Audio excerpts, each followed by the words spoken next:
Andrew, let's roll. We're live, Judge. All righty, thank you. Good morning, Franklin County. Today is April 24th, 2024, and this is the Franklin County Fiscal Court work session. Please stand for the Pledge of Allegiance. I pledge allegiance to the flag of the United States of America and to the republic for which it stands, one nation, under God, indivisible, with liberty and justice for all. Alrighty. Now we are going to have a blessing. Good morning, sir. How are you? Good morning. I'm Charles Jones with the Baha'i Faith, and I'm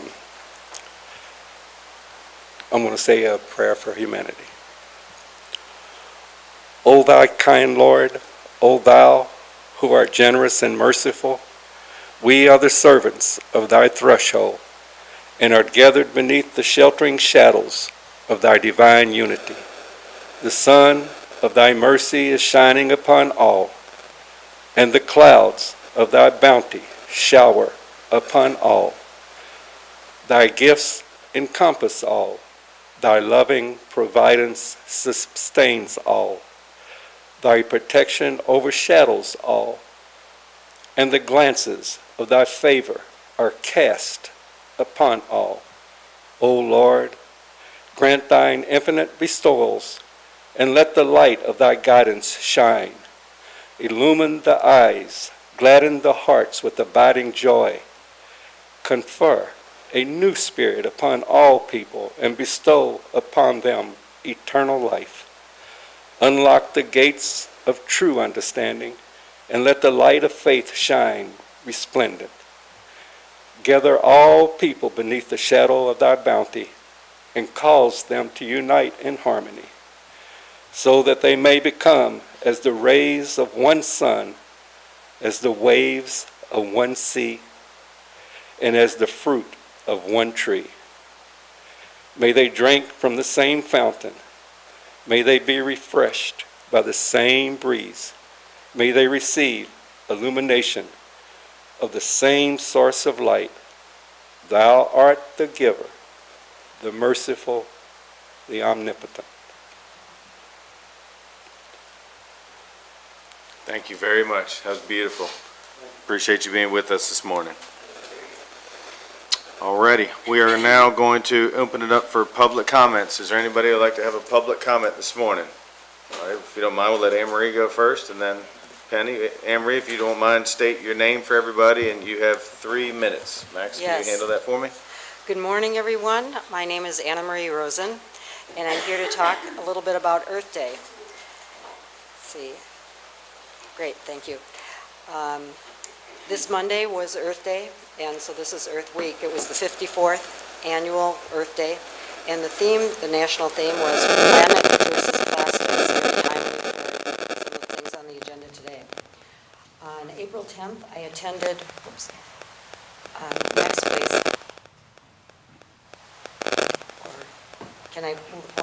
I attended the Sustainability Summit sponsored by Bluegrass Green Source, and I'll talk about a few key topics that were brought up by Louisville, Cincinnati, and Lexington representatives. Next, please. Heat is something that we're all seeing more of, and they presented the statistics of since 1960 into the 2010s, the average heat increase of 90-degree days was 12 per year in Louisville.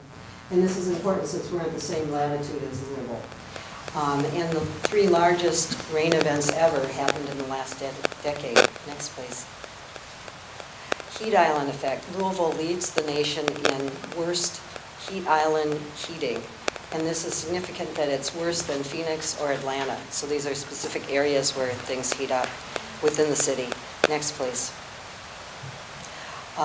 The number of disasters is increasingly common. So if we look at about the middle of the chart, it's 2000s up to 2021.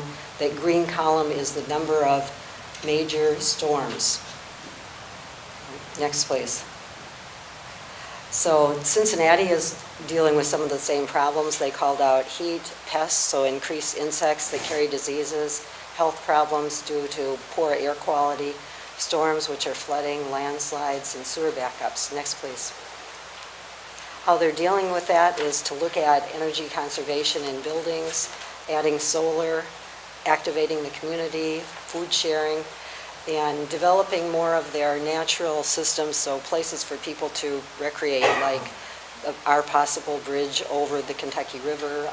They have several bridges for pedestrians and bicycles only.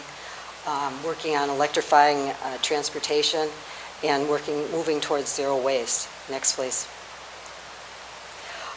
Heat island are also affecting Cincinnati, and here you see a good comparison between where there's the least amount of tree canopies, so the white areas and the light green areas, and that corresponds to the heat buildup areas. The spots on the left chart that show blue lakes, those aren't lakes, those are the coolest areas, so they have a tree canopy of 50 to 63%. So it really makes a difference to have trees. Next, please. Lexington is working on LEED for Cities, so this is Leadership in Energy and Environment Design, and they are one of 13 cities across the United States that was chosen to focus on becoming a LEED city. Next, please. The improvement measures that they're taking are tree canopy, solarizing programs, energy efficiency through weatherization, and moving to electrifying different forms of transportation. Next, please. What are the next steps or things that Franklin County can work on? That's incorporating sustainability efforts into everything. I was talking to Keenan briefly this morning, and he said Earth Day maybe was Monday, but every day is really Earth Day, to think about that. The Inflation Reduction Act was rejected by states of Kentucky, Ohio, Indiana, and many others, but luckily the Biden administration had the forethought to make it funds available directly to cities and counties, and that's something we should take advantage of. And we have today the presentation of the plastic waste ordinance, which certainly fits into what everyone is doing and should be a focus for us, and fits into planet versus plastics, the Earth Day's theme. So thank you for your attention. And Thank you very much. We appreciate the presentation. okay. All righty. Next, Penny. Good morning. My name is Penny Peebler, and last week I was appointed the interim executive director of the Economic Development Authority for Frankfort and Franklin County. I wanted to come to you this morning and thank you for the opportunity to serve in my hometown. I've been serving here in the city of Frankfort for the last 4 years as a consultant in community and economic development, leading a number of strategic initiatives for the city around the downtown master plan. And so it is really a pleasure now to focus full-time my work, and as we always say, the city is in the county, so I look forward to continuing that opportunity, and I'm here to ask for your support for the budget that's been submitted for KCDC. There are some increases that are requested this year, and I wanted to specifically address those with you this morning. There's increase requested in the personnel area. There used to be an assistant in the economic development area. That position was eliminated in the funding cuts which happened over the last of several years. This is a critical position for our work, and as we really drill down in communication and deepening relationships with all of you and the existing businesses, we need that support so that when people call, the phone is answered. The nature of the job that I will be doing is to be out in the community. I look forward to working with all of you while I'm in this interim position to really look at what needs to happen in order to market Franklin County's unique attributes and how that fits into the overall state of Kentucky development plan. There's a new development plan for the state of Kentucky for economic development that was just released. It's time for us to craft our plan for how we will support and move that forward. That's really my role in the next 6 months. Our 100-day change plan also includes drilling down in that communication, deepening relationships with our existing businesses and our elected officials, and leading a team to work together so that we determine how best we will take action in economic development. What does that look like? We have unique assets here which must be communicated. There's a specialness here. Not only is the seat of government, but the geology of this area is special. We have a real nexus in tourism. That is a focus for the cabinet. And we have some very important advanced manufacturers here, robotics factories, those who support Kentucky's goal of winning the automotive future. There are 4,000 parts made up in an electric car, about 38,000 in an internal combustion engine. Who are those new manufacturers that are coming in that want to be close to Blue Oval, and they don't want to be right next to them? But Frankfort's location in Franklin County, with both of the east-west and north-south interstates coming here, well positions us to grow at the rate that you who set the policy are comfortable with. Thank you so much. I have a detail of the budget request here, and I would request permission to pass this out. Thank you so much. Thank you for your time and the opportunity. Any other public comments? Just making sure. Seeing none, here comes Amy Snow. Good morning. I wanted to provide an update about our grant. We are midpoint, about a year and a half under the 3-year grant that this court allowed us to go after that funding, the federal funding. So under that grant, the resources that brings specifically to the county jail, we have our director of development who goes there weekly to run data and numbers. Just to put that into context, we know in any given 30 days, there are about 120 Franklin County parents incarcerated. That accounts for just under 400 children that on any given month, that in that 30-day period, they have a parent who is incarcerated in our county jail. About 68 of those parents self-report using opioids. So that's just information that we've been collecting over the past year. With the current funding, we have a family transition coordinator who meets ongoingly with parents.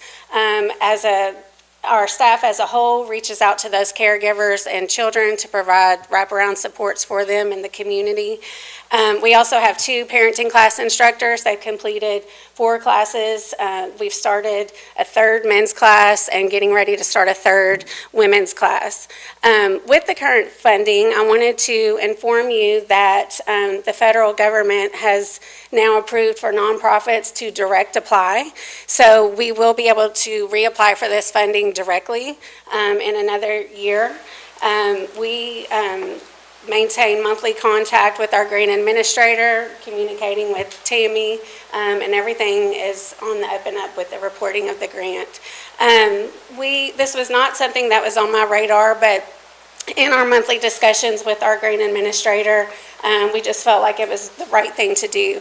This grant runs in 3-year cycles. There is a new cycle that is available, and so we are going to apply for a 2nd cycle of the grant.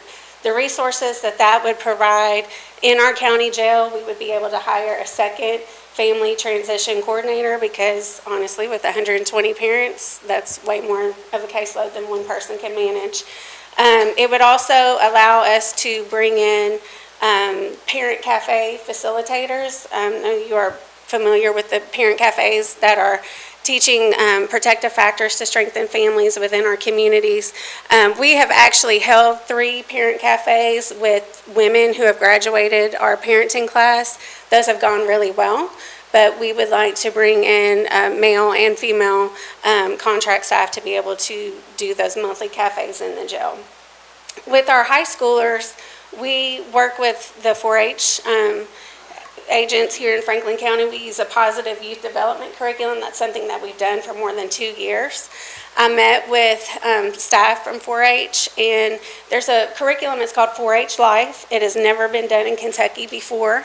It's written specifically for incarcerated parents. And so what happens is during this meeting, they're learning civic engagement. It's run like a 4-H meeting, But during those meetings, parents are learning positive youth development concepts. And so when we are able to have contact visitation, that parent is actually teaching that curriculum to their child. So that is something that we are very much committed and interested in being able to offer. So with this new grant, with our application, we would apply a 50% match for a full-time position. 4-H has committed to providing the 50% match to make that a full-time position. Additionally, what we are writing into the grant is a 50% match for a social worker within the jail who would assist with referring adults to treatment and recovery. And so I believe that's a discussion that the county opioid abatement funding has definitely had. And so that is really what I wanted to discuss today is in the grant application, we're writing a 50% part for that social worker with the county matching that other additional 50%. So total, if this funding is received, Wanda Joyce will have 9 staff that are either part-time or full-time committed to the work in our county jail. We discussed updating our MOU, and I think ultimately decided that that's not necessary at this time because the funding has not been received. I do have 2 announcements. May 20th, we have an open house at Thornhill Education Center.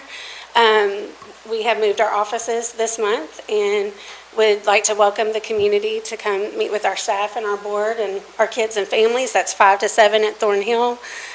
Also, on May 30th, there's a group of us that are driving to Glasgow, Kentucky to view, to tour their Boys and Girls Club.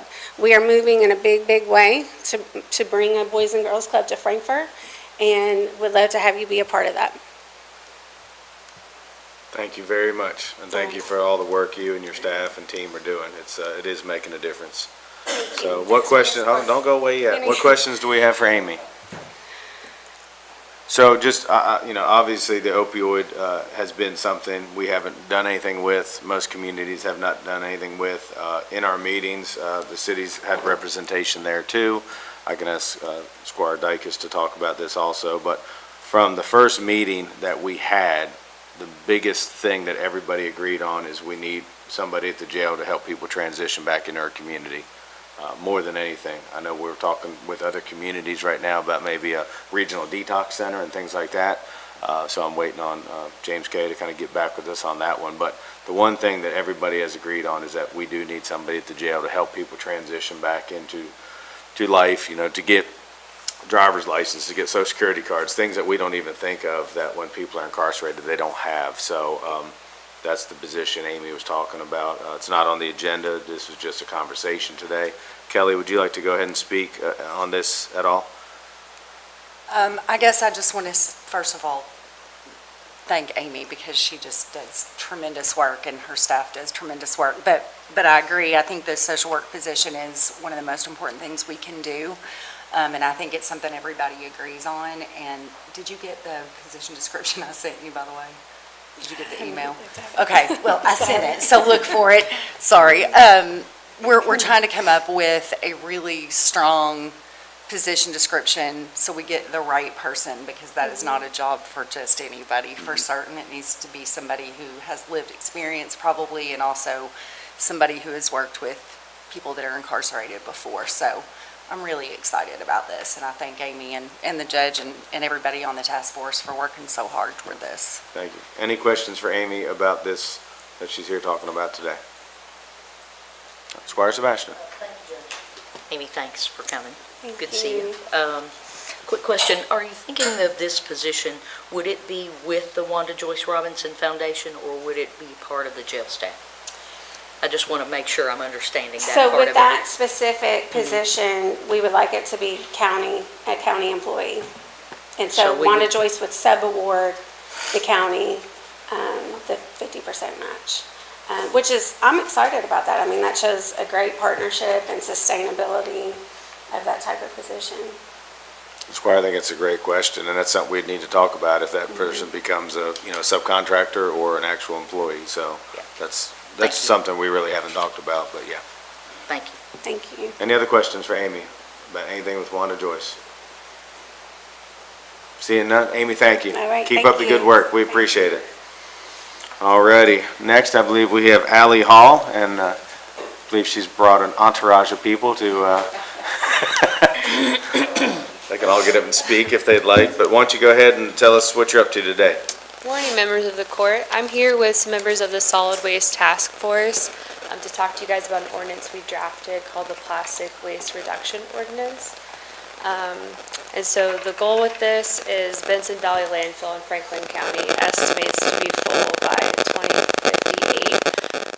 And so by eliminating styrofoam and takeout plastic, takeout boxes, and opting for biodegradable options like paper, and different compostable plastics.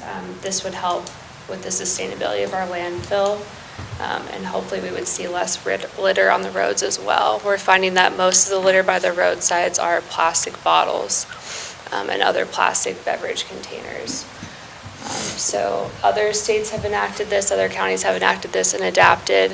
And so we're proposing that Franklin County gets on board as well. And we were able to model that at the county level by eliminating plastic and switching to paper in our offices. So we tried to model that it's doable. And so our goal is to have this passed and enacted by next year, 2025. Thank you, Ally. And then I just want to add to that, I think a month or two ago, we passed an ordinance for all county buildings. We have 15 county buildings that we were going to eliminate those materials. And we thought it was going to be really difficult, a financial burden. Biggest thing I was personally worried about was the jail. And so when Ron and I talked, he looked into it, and the only thing really that they were still using styrofoam based was the trays. Assuming you all use three meals. To change those to a material that was biodegradable for the whole year was only $500 difference. So I don't think it's, a lot of people think there's not alternatives as of a couple years ago, but in today's day and age, there's a plethora of alternatives. If you go out to the West Coast, a lot of states have already, eliminated those items. So I appreciate Ally and the task force and it's a personal thing for me too, to take a stance to try to make things better for our planet. So does anybody from the task force want to say anything before we open these up for questions? Fred, I know you're just ready to go this morning. You want to say anything to the task force?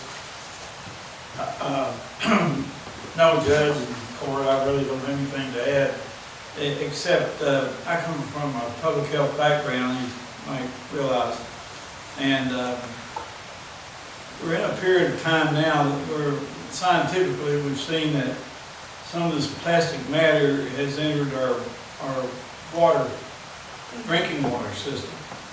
I think it's very important to realize that, we don't want that to escalate or continue, and that's one aspect that hadn't been mentioned yet, but that's one additional thing. Thank you. Thank you. And I know we have some representatives from the city here, and I know the city's been at the table with us. So I think this is something, not putting words in any of the commissioner or mayor's mouth, but we've had some good conversations, and I think it's a good thing. Keenan's here also from agriculture. Anything you want to share with us, Keenan? Nothing specifically, Judge, just that it is a known issue, mainly the litter on both sides of farmers dealing with not only cleaning up other people's litter, but dealing with it in livestock, and that translates to wildlife as well. Good deal, thank you. All right, let's open up to the court for questions for Ally on this ordinance that she is bringing to us. Obviously, no action will be taken today. This is something that we're just kind of talking about, putting it out there. Squire Tanner, microphone please before I forget. Maybe you shouldn't. Section 5 says no retailer or dining establishment may provide any kind of single-use plastic to consume. Would that include a fork or a knife? Yes, yeah, cutlery is included So then in you that. gotta carry your own fork or knife. There are compostable options that retailers can purchase that mimic like a plastic consistency. Of what? So there's biodegradable forks that you can buy that resemble a plastic fork, but they break down in the landfill much quicker. It's a question. That's it. Squire Sebastian. Thank you, Judge. Thank you for being with us. Have any local businesses been contacted, I guess preliminarily at this point, to get any insight about the cost to implement this on their business model? Because as I understand, kind of the way it's written at this point and framed for us, it would not only impact dining establishments, but it would also impact local businesses who have carry-out bags and things like that. Just trying to get an idea about what the impact is to the bottom line for businesses. Yeah, absolutely. We have a plan. There hasn't been contact specifically yet, but we have a plan to roll out. Nothing yet? Yeah, so we're going to do an education campaign and make everyone aware by the time it would be enacted in 2025. So we try to give small businesses 5 to 6 months to use their backstop that they already have and to implement the change. So kind of along that line, you know, we have some statewide organizations like the Kentucky Retail Federation here, the Kentucky Association of Manufacturers. So I didn't know, and then the Restaurant Association, it's based in Louisville. I didn't know if anyone had reached out to them or there was any data reviewed by this group, this work group, that demonstrates how other communities have benefited, because that may be some good information to pass along to local retailers for that. So any of that, anybody reached out to them yet? That's good information to pass on. I haven't worked with that group specifically, but we found that styrofoam cups are about, 5 cents per cup, and paper cups average about 10 cents. So there is a cost increase. Styrofoam takeout boxes can range about 15 cents per box, and then paper takeout can go from 7 to 30 cents. So there is a cost increase that we're seeing. But we are feeling pretty hopeful since we're able to implement that at the county level. I'm just assuming they would have some kind of statistical model to show over time whether it's positive or negative to the business. So I'm assuming that group's going to probably do something like that to bolster the position on this. So, and maybe you all have looked into this too. What other Kentucky communities have implemented, I guess, something similar? I know I tried to look, and I remember the General Assembly tried something in 2022. I think the city of Louisville tried something in 23. As far as I know, I don't think any of that, I don't recall it circulating back in the regular session. I'm just trying to get an idea so that maybe we could contact those communities also and find out how businesses are,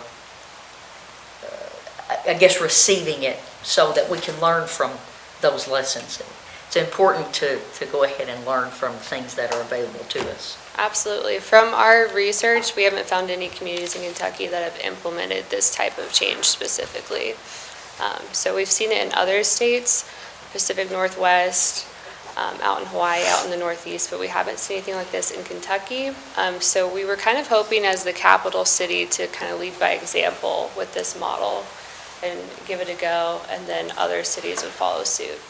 So did those, you've done some research about that, did they roll it out incrementally and start with a couple of items, or did they just go full scale and roll out everything? You know? Different communities in Minnesota just did plastic bags. They switched to paper, is what we found.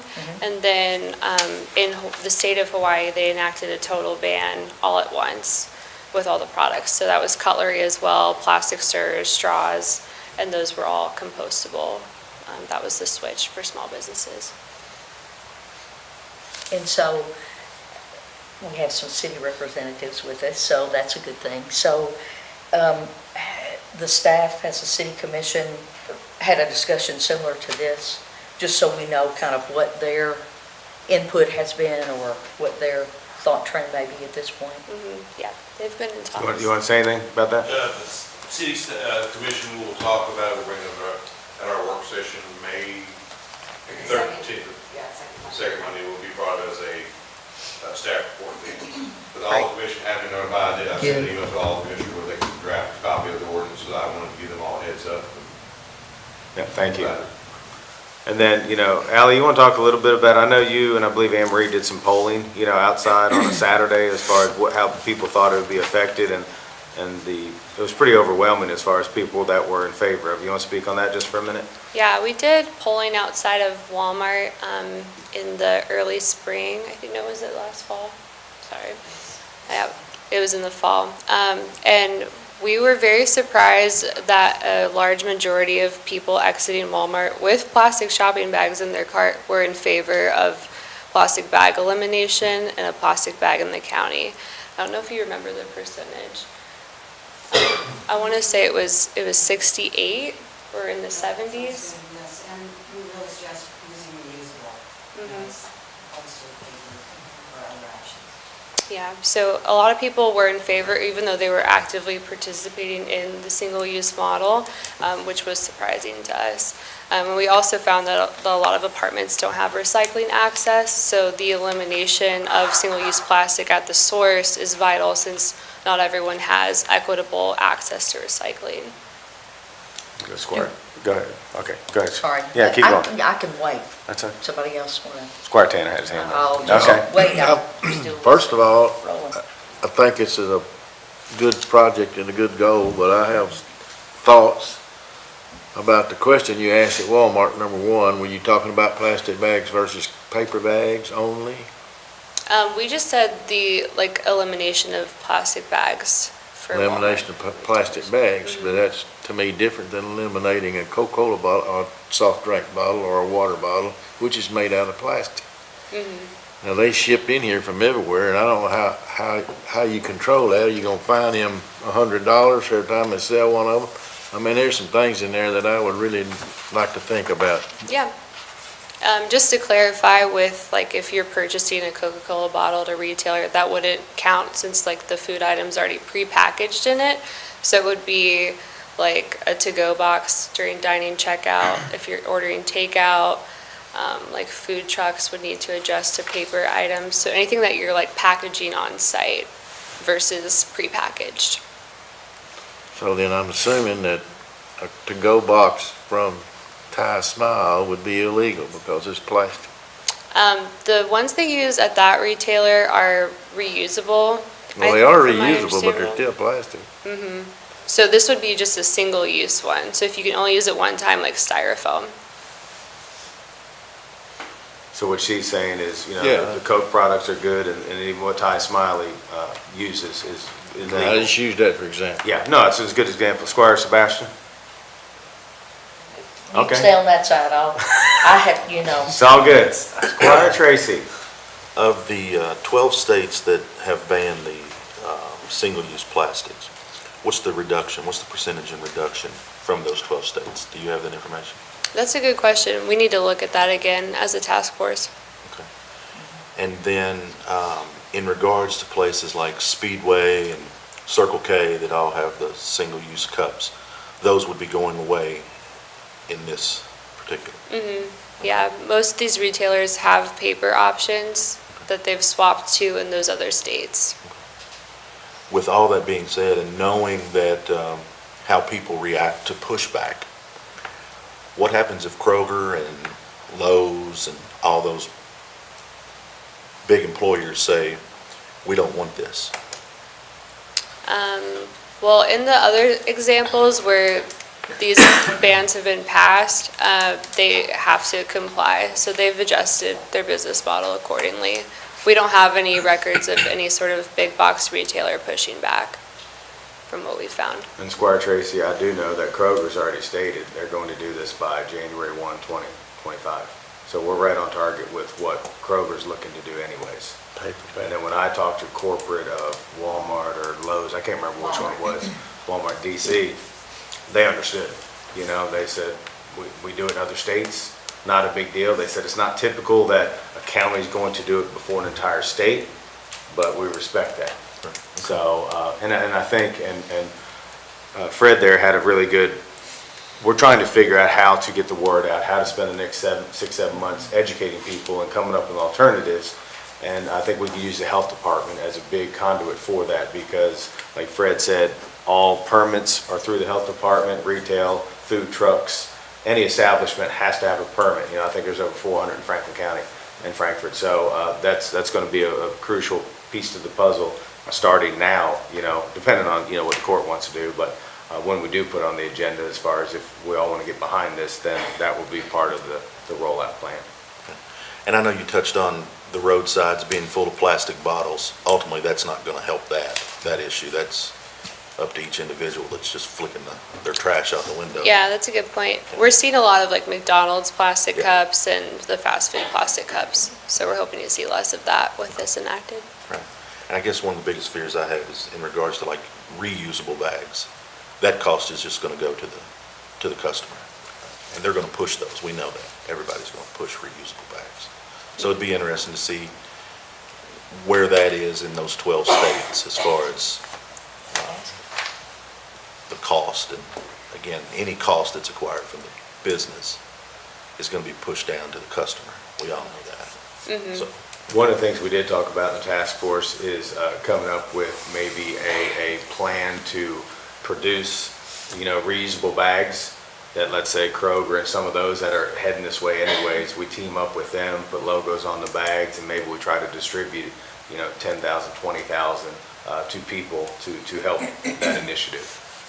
Yeah, we want to help the transition any way we can and make sure everything's accessible and equitable for everyone. But, it is quite the transition. So that's why we're trying to give ample time between now and then. thank you. Yeah, thank you guys. Choir Sebastian. Thank you, Judge. I'll pick up on that. I tried to look into this last night a little bit, and during the pandemic, there were some retailers that were, I'll best use the best word, concerned about reusable bags coming in during the pandemic and baggers touching those because they had been in homes and they couldn't control what may be on the reusable bag. I don't know how we this is seems like every time you come up with something good, there's something that whiplashes back at you. So I don't know if the task force has discussed that, if that's something else to talk about, because I don't know if there's some washing station or, I don't know. But, so that's just something I ran across when I was trying to look into it last night. I guess I have two other things that I can think of right off the top of my head. We've got a mixed district here. What about those cups in the mixed district? Aren't they plastic? They are, So- but I And know aren't after they talking supposed to be? We could get we have a compost block, the city can get a compost block. Yeah. We did a zero waste event last year during one of the concerts, and we used compost cups. And I know personally, the mayor and I have spoke about that, and he's like, it kind of eggs me that they are plastic. So I think, not speaking for the whole commission, but I think that's probably something they're going to look at. And then, I guess the last thing I can think off the top of my head is, what department or entity within either the city or the county, and I'm assuming this would be a county responsibility since we're talking about it, would be responsible for the enforcement of that? Because somebody's going to have to start driving around and checking all this now. So are we thinking about adding that as a task or a duty? I'm sorry, I'm not sure who to ask. No, here. I'm going to let Ally take it. These are all very good considerations, so thanks for bringing all these things up. What we're looking at so far is the different code enforcement officers we have, as well as me. And the way this is written, it gives anyone in the county authority to enforce that. So those are conversations we need to have, additional ones. But we're looking at like a payment portal option for fines as well, similar to what we have for planning and zoning and other code enforcement violations. Yeah, without the research, this could be very positive. Oh, yeah. The bottom line of this could be very positive. We don't know, but that would be something to try to have that data, especially when we're doing this public campaign, to demonstrate to businesses. Because when we typically make a change, most people are a little fearful of what that change is going to do to them. And the way the economy is at this point, everybody's extremely cost conscious about every dime that they're putting into something. So Absolutely. I'm only bringing those up for that reason. And I guess I'll say one more thing. I'm taking a class, several classes at K-State just because I have nothing else to do and trying to get smarter about everything in life.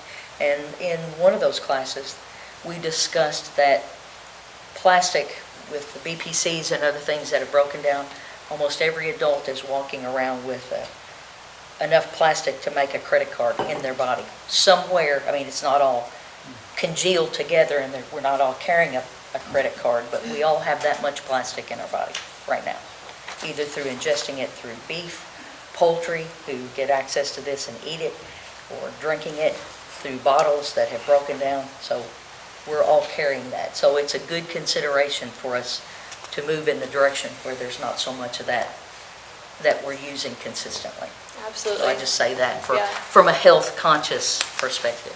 The stats with our health concerns are alarming, so we want to try to get ahead of that, course correct, and just look out for Franklin County citizens and their health, for sure. Squire? Judge, I do want to add a section, though, as you're talking, Ally, about acceptable alternatives. You know, it's one thing to have the ordinance and say what is being prohibited, but we need to be more proactive in saying what we're looking for as alternatives. So if we can include a section on types of compostable plastics, because they are sometimes called plastic still, even though there's compostable items, right? And whether paper or other things are acceptable when the ultimate goal is reduction of trash, you know, maybe some more guidance within the ordinance about what are alternative practices even to reduce waste as the ultimate goal. So, I think that would be helpful. thanks. It's comment more than maybe question and kind of both. It's, this is gonna happen everywhere eventually. So somebody has to start. And maybe it should be us right here. But, you know, this is definitely a great thing to start working with and on, but there's so many questions. For example, I can buy a paper bag at Aldi's for 7 cents, I think. But I generally just put everything under my arm and maybe through my teeth to get out to the car and don't buy anything. But I don't know whether it's because I don't want to spend 7 cents or that's just the way my habits are. But the other thing is, bread comes in a plastic bag. I mean, this is a huge thing to talk about. And so are you going to have bread companies go back to the foil wrappers that were when I was a child? I mean, I don't know. But I mean, that's probably where we ought to go. We're going, but there's and correct me where I'm wrong, I don't see a starting date in here. Does it just start when you pass it? Let's see. We're looking we're looking for January 1, 2025, 2025. next year. Next So we year. have 7 So, I months mean, all of a basically to sudden, educate. McDonald's can't have any more plastic tops for their Cokes or plastic straws. which They're doing it in they've been other talking about. states. I mean, all this is going to come, but I don't know how you get there with making it a $100 fine for every time I get a plastic straw. But going back, Squire, going back to your bread, that's prepackaged, so that wouldn't include plastic bags in a bread.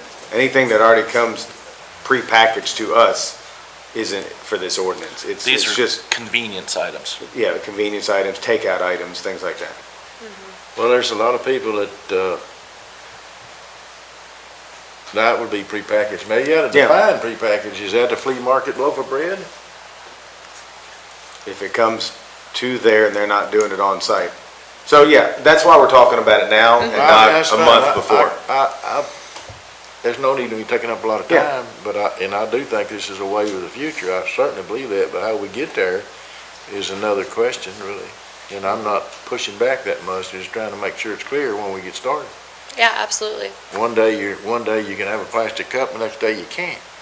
And styrofoam's been a problem for years. Ally, would you speak to styrofoam specifically, how that relates? Because we almost have two things here, it seems.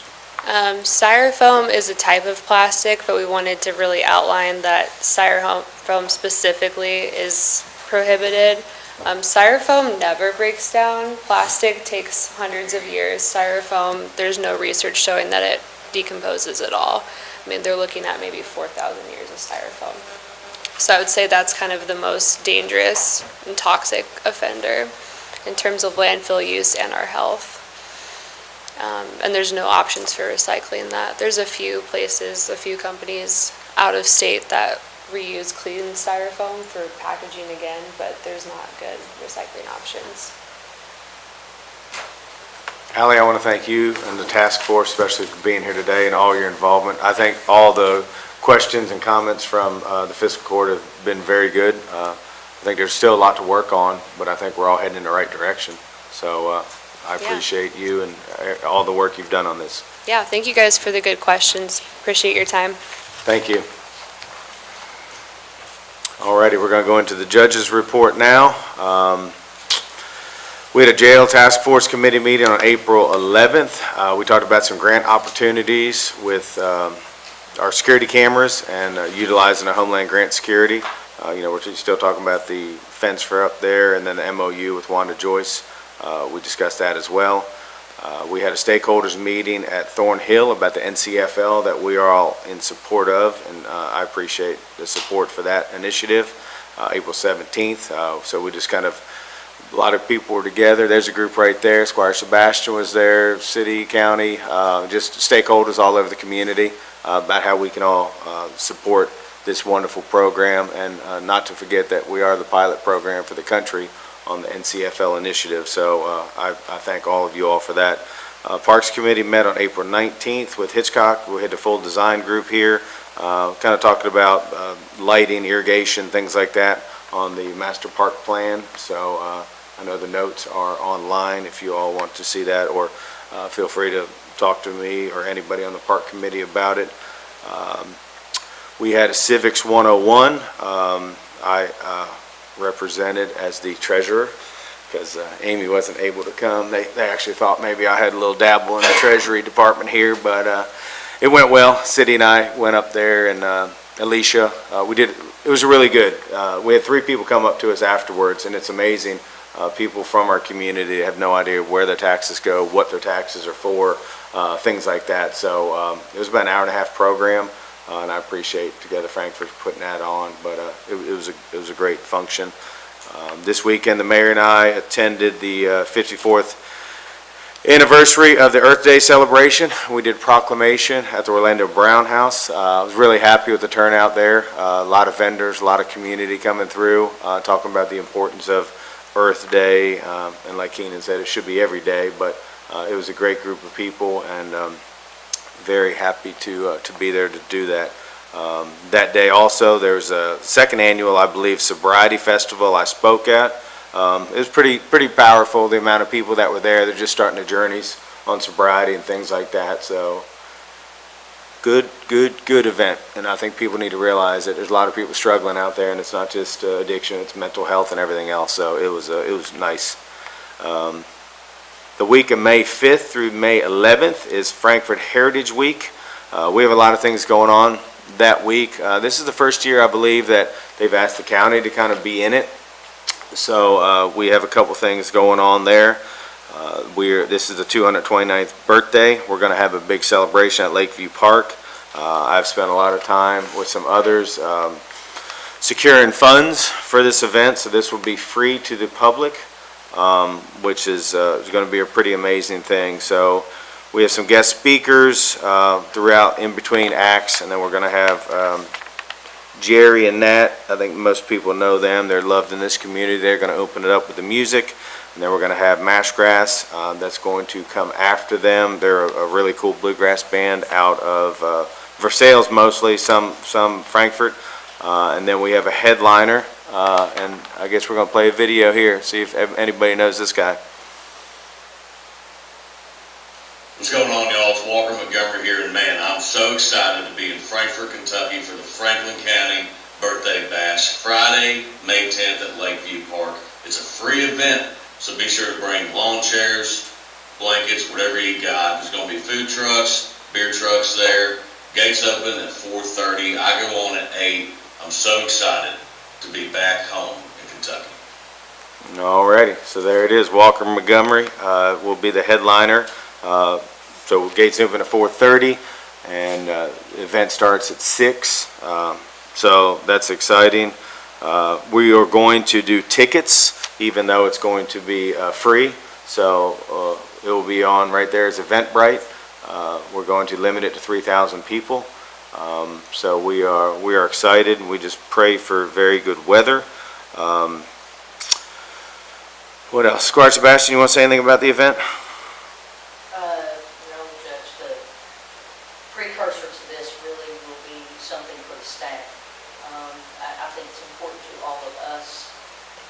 sorry, it's important to all of us that there are some activities for the staff, because staff do work here day in, day out, and people really don't realize what it takes and how much it takes, and all the cross-training that has to happen here for things to occur just seamlessly, because no one realizes the great work. You only see the problems when something is not taken care of or something's not buttoned up.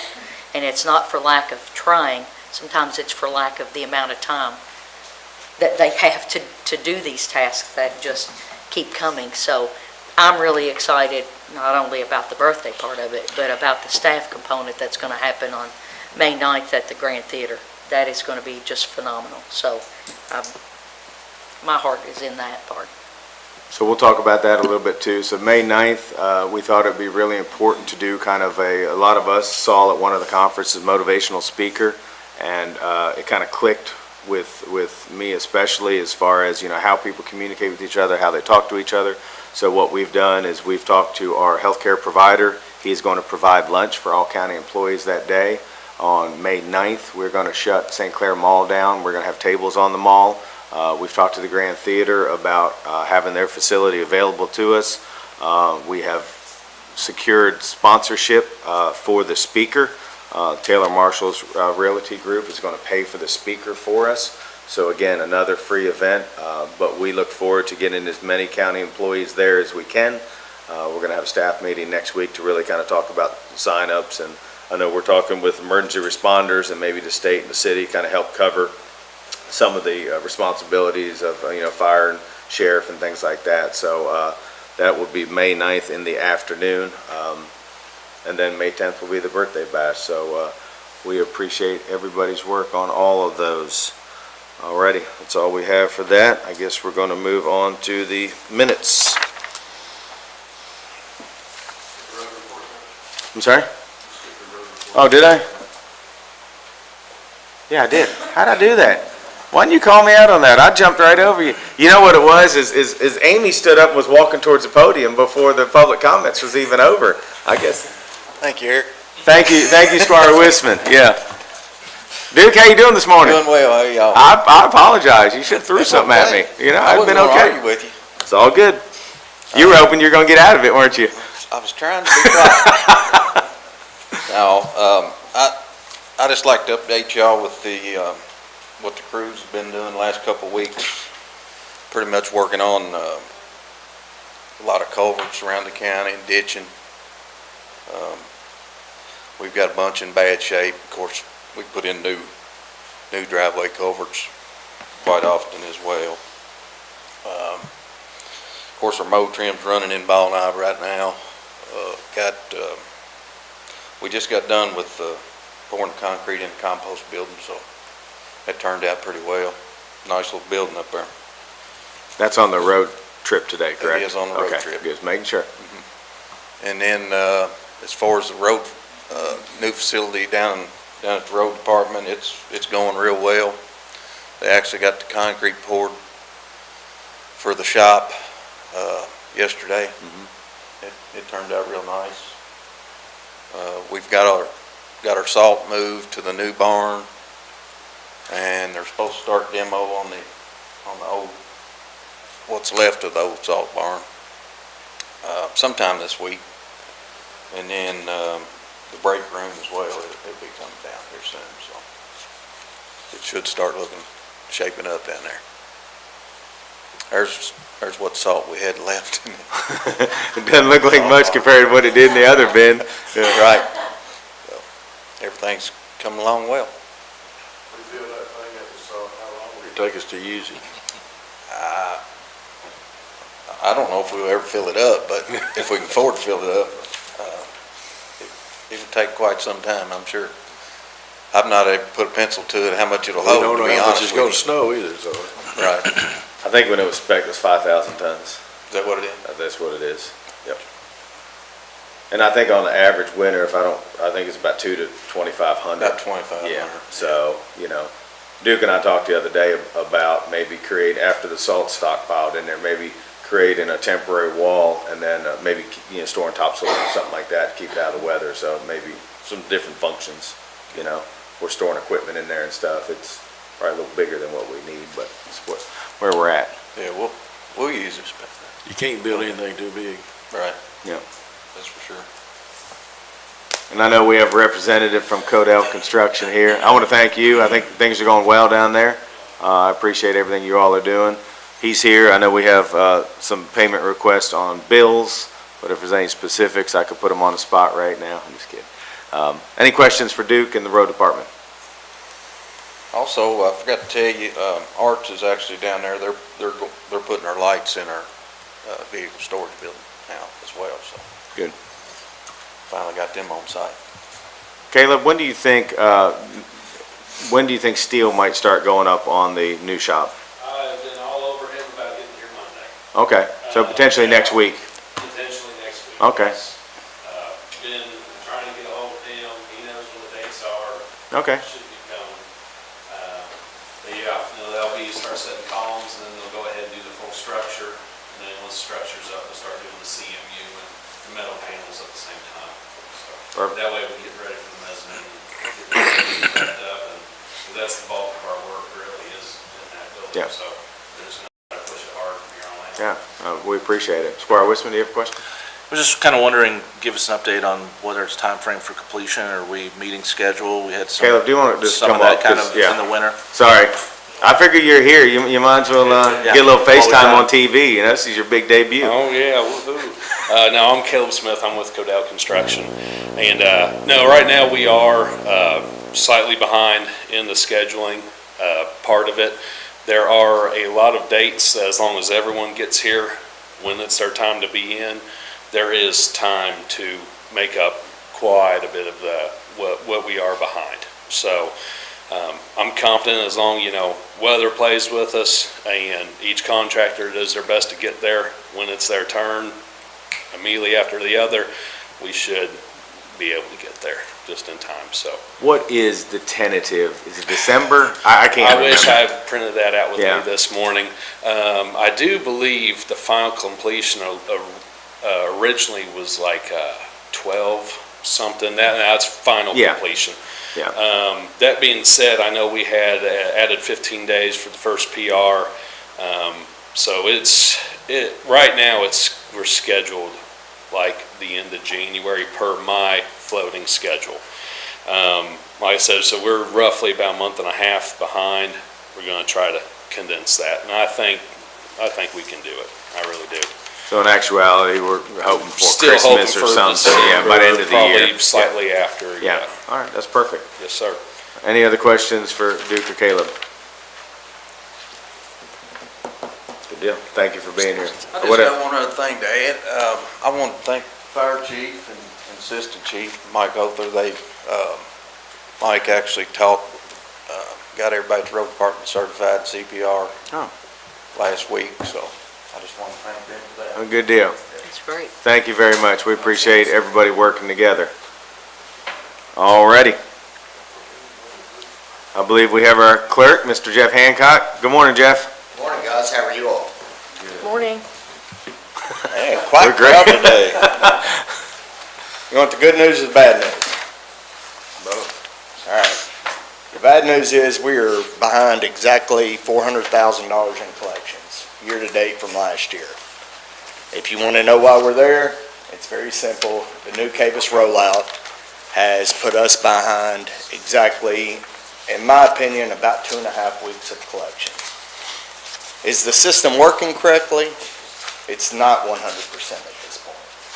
Guys, they're doing everything they can. This is a system that is replacing something that was built in 1989, was revamped in 1994, and then revamped again in 2001. Heather Stout and her team over at the Kentucky Transportation Department are working daily to make sure that they get everything and every function up and working correctly. Right now, we still don't have April and May renewal cards out. I'm getting a phone call we judged it yesterday, I'm getting a phone call about every 11 minutes right now, wondering where their renewal cards are. This is not something that Franklin County has done. We didn't do this to anybody. We don't send these renewal cards out. The state of Kentucky does. It was when they switched over systems and they went from the AVIS system over into the CAVIS system They had to reprogram for the guys that send out the postcards. They're a secondary market program. So that in itself probably explains 100,000 or better worth of it. We're going to see a higher delinquency rate on motor vehicle than we've ever seen, just for the fact that the first year we have some hiccups. What's it mean when we're behind 400,000? Well, it means that all 7 of our entities that we pay our taxes to, distribute to, they're behind 400,000. It will get caught up. This is not something that we don't need to worry, we don't need to sound alarms, nothing bad is going to happen. We are still on track to make our excess fee goals, but right now that's not what I'm concerned about. My concern about is making sure the schools get their money, making sure the ad program gets their money, making sure the county gets its money. So as soon as we can get you caught up, we're going to get you caught up, but we're just not there yet. We have to have the taxpayers come in to be able to accomplish this. I do assume by the end of your second quarter, halfway through the year, we will be within $100,000 of where we should be, and we will be back on track to do what we've done annually for the last several years. Now, I can't guarantee that because I can't guarantee what happens with the taxpayer. The taxpayer, there's 50,000 unique taxpayers in Franklin County. So we are all waiting patiently, and quite frankly, the taxpayer has been very patient as well. We have one gentleman with a boat, and imagine this, it's a brand new pontoon. He can't get registration, can't get stickers for it, and he wants to take his vacation to Tennessee. We're talking about a guy that's sitting on a $60,000 or $70,000 pontoon that can't go use it. The aggravation gets high. It's really intense when it's their problem. People don't get mad until it's their problem. And when it's their problem, then they want it solved, and they want it solved quickly. And they want the clerk, they want the judge, they want the magistrates to fix it. And we can't always fix it because we don't have the power to fix it. So that's my report on the quarterly. I do not want you to worry about it at this point. I don't want you to think we're in a financial ruin. I don't want you to think, matter of fact, and I could be wrong, I'd have to ask Amy, we are pretty close to cut up on all of our payrolls at this point. It took us a little longer this year. Why did it take us longer to get caught up on our payrolls? We didn't have money for the first 2 weeks. I mean, I was mid-March before I made my first return payroll back to the county. So you all have carried us longer, which we certainly appreciate. You know, there's counties out there that chose not to do that. They chose to leave their clerk sitting on an island by themselves trying to figure out how to pay their employees. And my employees are just as much county employees as any other employee in this county. So I appreciate you all working with us. We've always been good stewards of your money, and we've tried our best to make sure you got it as quick as possible. Do I have a little bit of freedom? Go ahead. Elections. Yep. They're coming up. They're right around the corner. I may get here for the May meeting, but I don't know that I can or not. We have early voting, May 16th through the 18th. On Thursday and Friday, it's from 8 a.m. to 6 p.m. It's 3 locations. We have one on the east, one on the west, and one in downtown. The east side is the Capital City Christian Church, which has always been an amazing partner. They're allowing us to be there for all 3 days of early voting and Election Day. The west side is the Senior Center. Senior Center is right off of King's Daughters Drive. It's directly across the street from the hospital. I will tell you that our elderly community has been very thankful that we're there. Then our downtown location for the early voting is at the Yes Arts, which is the old Frankfurt Plant Board building. The one caveat and the change is on Election Day, we are moving to the Wilkerson Street Gym. That is on Ewing Street. It is the Frankfurt High Gymnasium. We're doing that not so much for this primary, but when I start a primary cycle, I like to finish it in the same location. We're doing this for the general. I look for us to have huge turnouts during the general. And then Election Day is May the 21st, 6 a.m. to 6 p.m. We are issuing mail-in ballots right now. If you have an issue and you don't have internet accessibility where you can go to govote.ky.gov, you can always call our office. We hire, and she is on staff right now, it's Karen Pearl. She is there and she does nothing more than be super polite and super pleasant to people that can't do it, and she helps them get through the process. And she is delightful. If you need to pick yourself up today, call her and just talk to her, because she is a very delightful, pleasant person. And I want to brag on Sabra Wooten. She's doing an amazing job. When we have hiccups, she is doing just an amazing job as an employee of the county in our election department. Jeff, thank you. We thank you and your team for everything you do. Squire Tanner, microphone. If you are delinquent on your renewal tag because you don't get a card, you don't get noticed, you can't get it done, is that waived? That's a two-part question. Okay. The January and February were waived, and we had permission by the state. I can't just waive fees. The state is the one that implements the base fee in the system. There are some reasons that you can get them waived, and I'm sure that we're definitely going to have a conversation about April's, because we are here at April the 22nd. But the state will tell you that the reminders are a courtesy notice, and they say courtesy notice on them. I think that's a poor way of doing business. I think that's a poor way of doing business for county constituents and county government. Therefore, Richard, yes, I will be doing everything I can to waive fees based on lack of notices, but we also have to do our best to collect the taxes. So it's a two-part question there.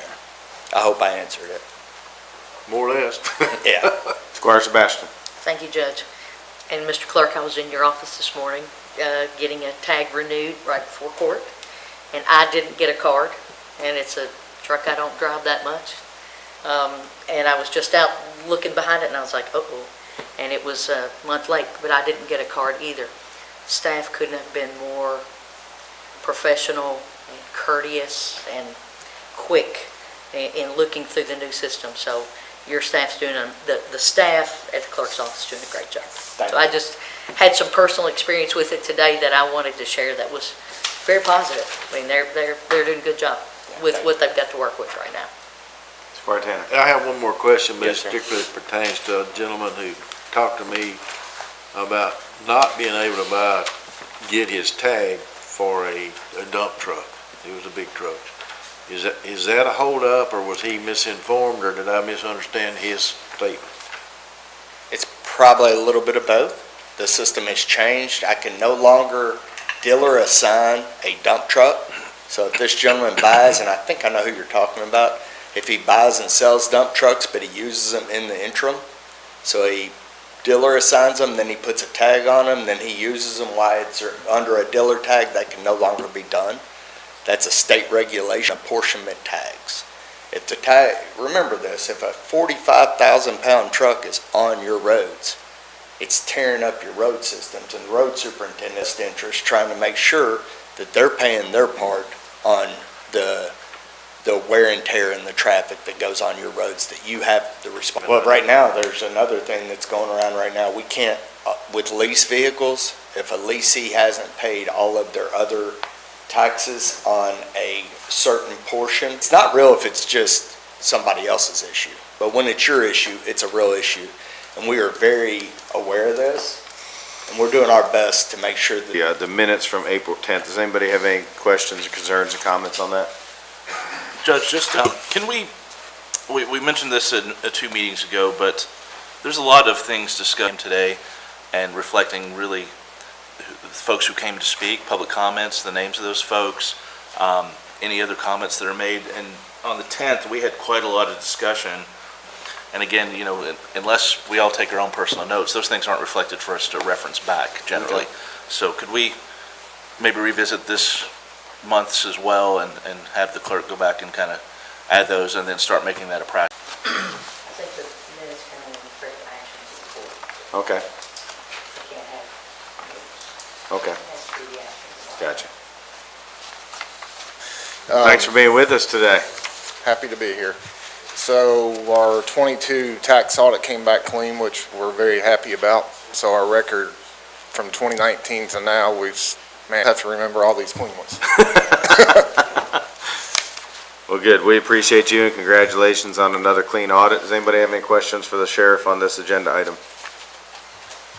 we appreciate everything you and your team do to keep everybody safe out there. Thank you. Thank you. And then I believe, Ron, you coming up for this next one? Yes, sir. Good morning, how are you doing? I'm doing well. How about yourself? We're doing well, thank you.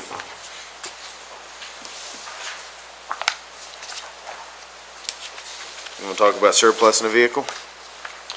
So we have multiple vehicles to surplus. I think you should have in your packet 4 vehicles with the appraisals. I think their combined total is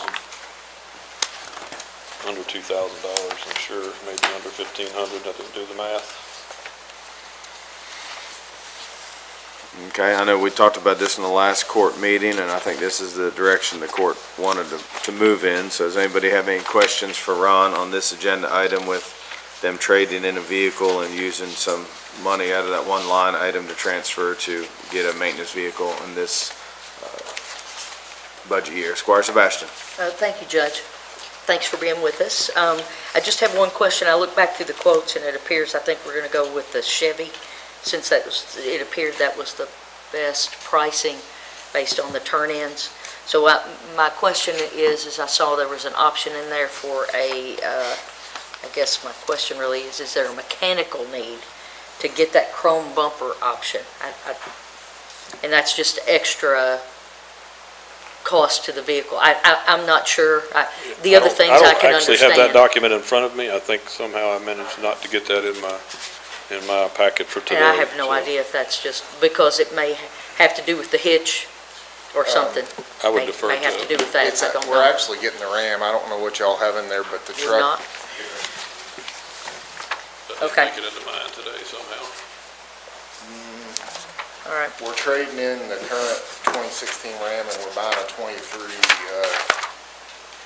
so the truck Matt drives now is a 16 Chevy. They're giving us 22 grand for that, and then we're buying a Dodge Ram. We're buying the Now, the Ram. first quote I sent in had a Chevy on it, but I corrected it, so you all may have gotten the wrong one. That's what we got.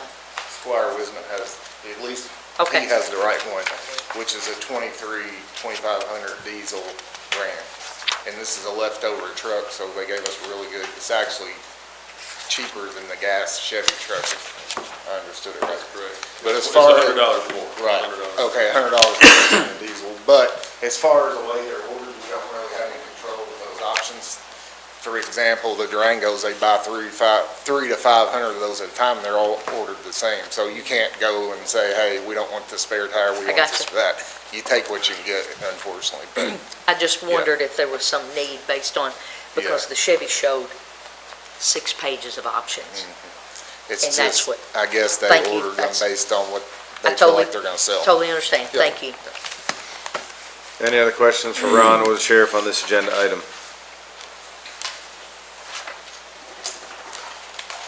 All righty, go ahead, Ron, keep moving. So we have surplus and jail weapons, like the sheriff talked about at the last court meeting.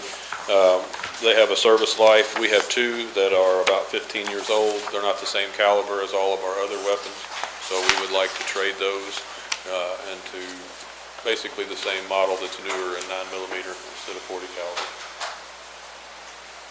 And then if I could ask, so the financial impact is $600, that's the balance, I guess, to get the other ones? That's the estimated value. I was going to get the court's authorization to surplus them and then see what kind of a deal I can work to get, the best deal I can get for $600. Okay. You said you're going 9mm? Yes. I know the sheriff had discussed the 40s because y'all had ammo and lots of it. So we don't have any issues with ammo for the 9mm? Well, we don't, the jail does their own training and buys their own ammo, so I guess they've been, Ron, y'all had none for a while? We have had, yes, for as long as the jail has been around, really, they've had 9s and they've had a mix. So what I want to do is get away from a mix. And we have a vast majority, I don't know exactly how many, but probably 7 9mm and 240s. So I just want to get everybody on 9. It's a little cheaper to buy if you're buying brand new, and it's more available than 40. 40 is kind of, for whatever, I don't really have a preference. They're all about the same to me, but I think for logistics, it's better for us if we have 9mm. Any other questions for Ron on this agenda item? All righty. Ron, we appreciate you and your staff and everything you're doing at the correctional facility, we appreciate it. My pleasure. Thank you. All righty, next I believe we have Tammy with us. Good morning, Tammy. Good morning. Thank you for being with us. This is a resolution to approve an application for the Victims of Crime Act grant. We typically get notified in September or October of our funding amount, but this funding does continue to decline each year. It went down about a little over $10,000 between from last year to the year before. So last year's funding was $41,662. I think the previous year's funding was around 52 something. I don't have that exactly. It says in the abstract, additional funding was necessary. So that was beyond what the awarded grant was. Yes. Do you know what that number was? Okay, where do you see? It'd be in the budget. Oh, additional funding is necessary because this actually funds the crime advocate's salary. So her salary is, I don't have that It's in the budget. Yeah. figure, yeah. So it doesn't cover all of her salary. But that's something that's already in this proposed budget, correct? The balance of what? Okay. Yes. All right, Squire Sebastian. Sorry, Thank that you, was a little Judge. misleading. I just took the last year's abstract and tweaked it, but yeah. I was just going to check, is the staff familiar or with any other funding opportunities that could step in to the breach here where we seem to be losing funding? Is there anything that has come forth from them where they've heard from through the judicial system or others that some funding may be available that we should go after? Some new source, new stream that could help with this? I think we received an email the other day. I think there was some funding that was approved through this legislative session. So I think that's being looked at, but don't really know what the outcome of that will be. So want to apply for this grant, just... Absolutely, we need to go ahead and apply for this. I just didn't know if there were, might be good for everybody's edification, that there's something else that's just kind of come on the scene that we may be able to go after as we continue to see this decline. Yes. I can let the court know that I've been in discussions with the Commonwealth Attorney, and we are going to attempt to apply for state funds to be able to fund this position. So that's something that we're actually in the process of doing. So that is on our radar. Great, thank you. I'm just trying to get that out there to everybody. Okay. Thank you. Any other questions for Tammy on this agenda item? Tammy, thank you very much for all your hard work on all these items. Alrighty, next is authorization to, this is for the two celebrations we talked about earlier on May 9th, May 10th.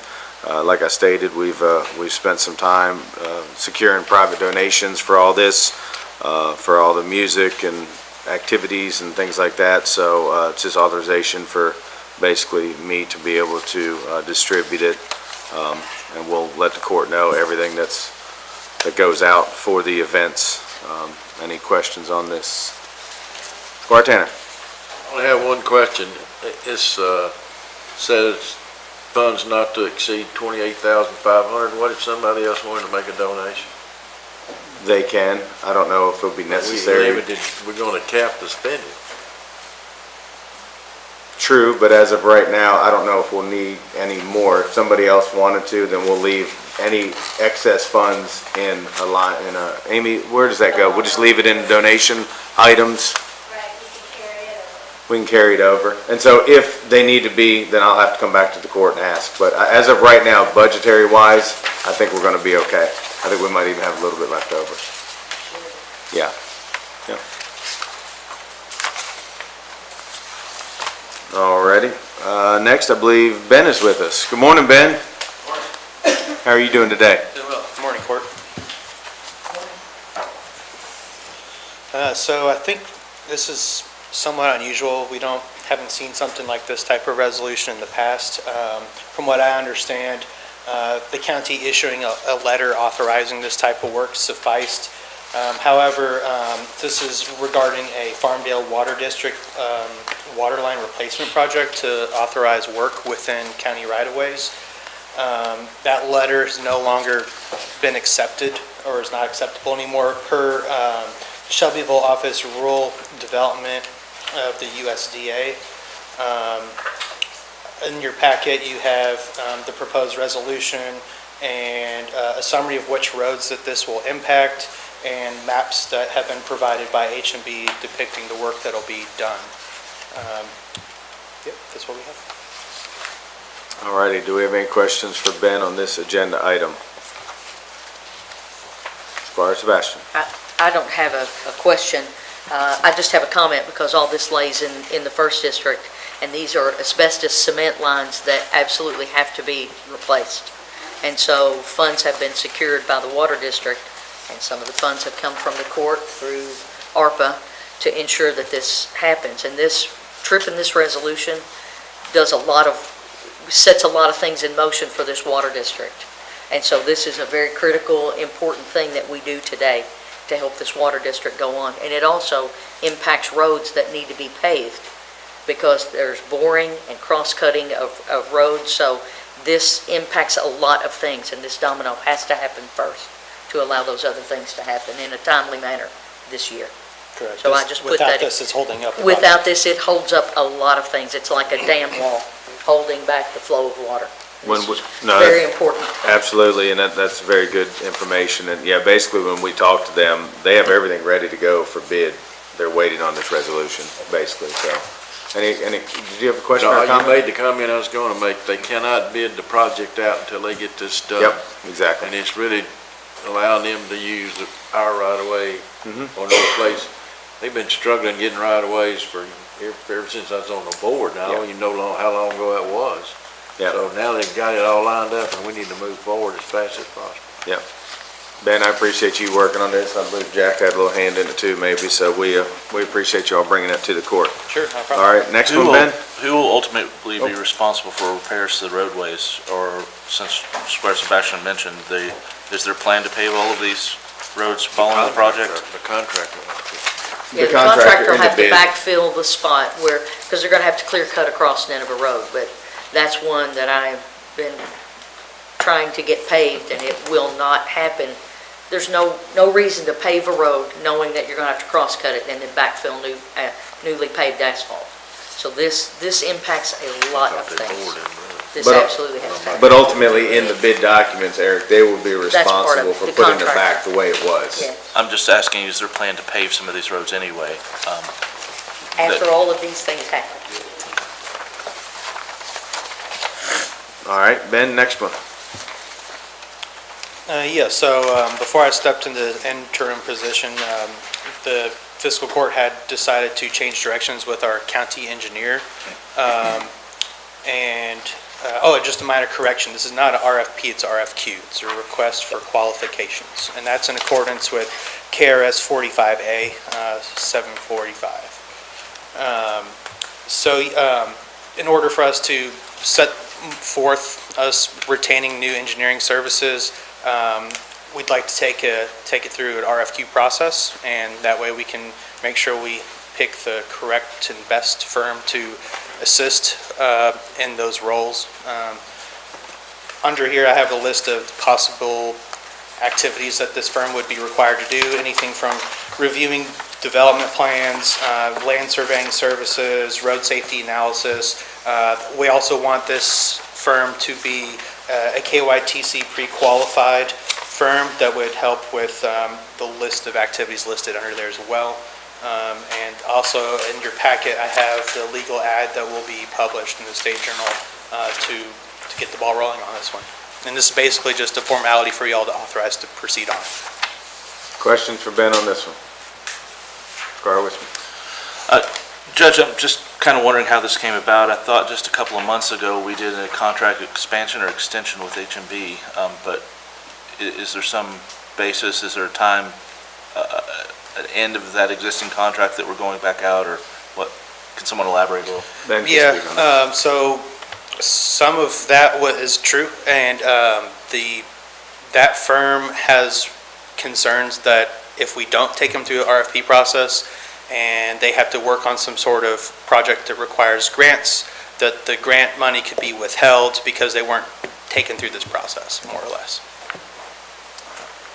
Squire Sebastian. Thank you, Judge. Thank you, Mr. Planning Supervisor. I have I guess a question and then some edits on the document. So under the enumerated bullets where it says grant writing, administration, and implementation, will they be providing more supporting documentation for grant writing that we will do internally?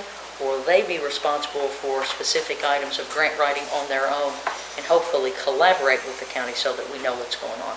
Just, we need to be clear on that here at the county to understand what that happens. I think it could be a little bit of both depending on the nature of which project. Okay, we just need to, everybody here needs to understand what that means and be clear with that. So if you'll look at your public notice, and you've already cleared up one thing, that it's an RFQ, not an RFP, and that needs to be revised. If you look down on the second paragraph under the bullets where it says statements, if you'll look at the second sentence where it said firm's responsibility, that's not possessive, it's firms plural. So take the apostrophe out. The very last sentence of that, ranked form, that should be firm. And my question is to flesh out the rest of that sentence. Does there need to be some language there so that negotiations can commence or something like that? Somebody else can look at that and figure that part out. And the very last sentence of the entire document on the back page, reject any, and that where it says of, that should be the word or. Any or all proposals.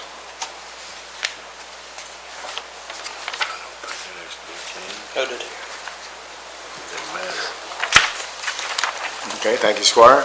Any other questions, concerns, comments for Ben on this agenda item? Ben, we appreciate you working on this. I know it's been something that's been talked about for a while now and was not happening, so we have a lot coming down the pike, so this is an important document. Thank you. Sure. All righty. Got anything else? I believe we do have one more for me. This one, we already have a contract with Stantec, however, it actually expired like a year ago, or the year June. They have continued to do work for us, and we will also be having them extend the scope of the work they're providing to us regarding our MS4 permit with the state. We're co-permittees with the city. We prepare to be in compliance an annual report, and the state has requested as a part of that report that we map out our outfalls. We haven't done that, and Stantec will be able to provide that service for us. So that's part of Amendment 2 to authorize us to get that map so we can, if we get audited by the state, we have that base covered. Ben, let me ask you, do you know, or maybe I'll ask Amy, is that included in our budget for Stantec? If you're talking about extending their scope a little bit, I'm just wanting to make sure the money is in a budget line item somewhere. From what I understand, I have talked with Amy, and she said that there are funds available in that specific count listed on the abstract. Okay. Squire Sebastian. Well, thank you, Judge. When this was discussed during the last court, I know I had a lot of questions about this, and it seemed like there were provisions in there where Stantec actually had to have people on site here to work with us, and then there are times that they could work remotely, etc. Maybe when things of this nature come up, it would be better to include the original contract so that we can see what we're adjusting and amending, rather than just to put the 2 or 3 sentences of the amendment in there. Because there were a lot of questions about this contract last time. Okay. And I know I had them, and I couldn't find it last night. Ben, do you think that's something you could email to the court? I'll look into it, If you or Tina could find the original contract that we had with Stantec, just so we could see the difference. Is that okay, Squire? Look into it. It would just be helpful for us going forward. Yeah. I'm only bringing that up for that because this is an important contract that we have. We have a lot of watersheds and a lot of things to deal with stormwater, so we need to move forward and not hold anything up. This is too important and too critical. But one of the things that we talked about is how important it is to have them on site here meeting with us, so that, because there was a learning component in that contract. The information they were imparting and a lot of things, and sometimes that translation on a Zoom meeting and Zoom calls doesn't work better, especially when we're going out to watershed areas where we see these water overflows happen, and it's critical to be here. Stantec did provide us a training opportunity last December, I think you were Yes, that's exactly the thing, and that's a key component of this contract. That's a big part of that. So we want them on site here, looking at things like in Squire Blackburn's district, where there's a watershed that consistently gets impacted. And I have one that's going to be impacted out off of Old Lawrenceburg Road when the Paddocks ever starts. So, same. And everybody has them here. Everybody has them. Thank you so much for moving this forward. Ben, and I want to say we appreciate you in the interim phase, of planning and zoning and everything Tina's doing too, to step up and kind of help us keep moving along till we get those out there, so. Happy to help. Thank you very much. Judge, related to that, I had a question that Squire Sebastian already brought up about where's the contract. I'd like to see the original. Okay. In the interim, could we take a quick look at all of our planning and zoning contracts? We talked about it last year, about going over everything that the county has current and seeing where they are. And, I'd love to see just a spreadsheet of when they begin, when they were signed, and when they're up due to be renewed or otherwise. Yeah. Because I just don't have a grasp on who we have servicing areas of need, and even who to maybe contact if I'm having an issue or want to, explore something, so. Okay, and I believe, Kim, we had talked about that, so if you could, maybe we get back on that project, you were going to kind of pull contracts and kind of come up with a spreadsheet that shows when we entered into a contract and when it's expired, so. Yes, I'm still working on it. Okay, yeah. I'll send a rough draft out. Okay. Maybe we could prioritize just planning and zoning department for now, and get that out to everyone. That's really maybe the meat of one that I'm concerned about at the moment, so. All good, thank you. Thank you again, Ben. Alrighty, now I believe we have Amy, our Quatman, our treasurer, coming up. Good morning, Amy. Good morning. And I also have Michelle. I want to introduce Michelle Beeler. She's our new bookkeeper. She's been with us for about a month. She's wonderful. It's great. We're so happy to have her. Yep, thank you for being with us. We are happy she's here. Absolutely. You're not gonna let her do the Q&A today? We ain't scare her off, huh? Alrighty, so Amy, I believe, so we're gonna be talking about the proposed fiscal year budget, and I believe we had, if I'm not mistaken, 3 items that the court has to fill the blank in, correct? We do. So in your packet, I have highlighted throughout your pages in yellow what we changed as a committee of the whole, and in green are the things that we need to discuss today. The first is the Benson Valley boat launch. There was some discussion about, my notes said a gate, fence, or steel rope. So we probably need to decide a number to drop in there. Judge, you had some preliminary estimates perhaps? I about did, it's what laying things- on my desk and I apologize. We did get a quote, a budget from somebody to do like a 4-rail, split rail fence along, I think it's 352 linear feet from property line to property line. 6,800 plus painting, it was right at like 7,200. Jack's, I think, going to get it right now. I was going to propose, 10,000 in that line item, just because we talked about a security light, and then we still have some cable to put up along the property line with the adjoining person. So thank you very much. 6558 was the total, plus another 600 to paint it black. So that's where we are in the fencing for down there. So thoughts on putting What was 10? the number again? I'm sorry. Let me make sure I heard it right. I'll get you the exact number here, Squire. And I apologize, I should have sent this out to you all. 7158 would be the all-in number to do a fence across the whole front, but then we would still have a cable to do that we could put up during flood events, and we had talked about a security light down there also, so I was floating the number of 10,000. get a chance to measure or have someone measure steel beams. Got all about it. Do you want to try to get that in this budget, or you want to wait till next one? I would think if we're gonna do one, we probably should go for it, just to be consistent. Okay, let I me, can't imagine it being any more than the one. hey, Ben, would you mind, we'll take a recess, and if I can get some linear footage, we can get a budget number, I would assume, for that one also. Was that for a different location? Yes. Okay. Hey, Ben, would you mind doing that for me?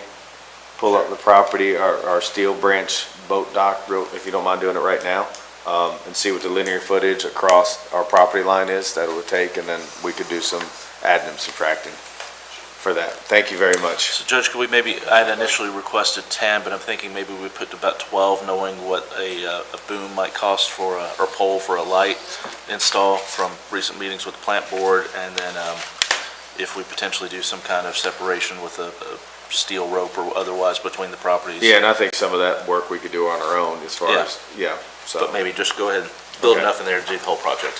Let's go So to we'll the come next back to one. that one? Let's go back to that one, and we'll get that hammered out here in a minute. Okay, the next is for account 5205399, and that is the support for the Humane Society.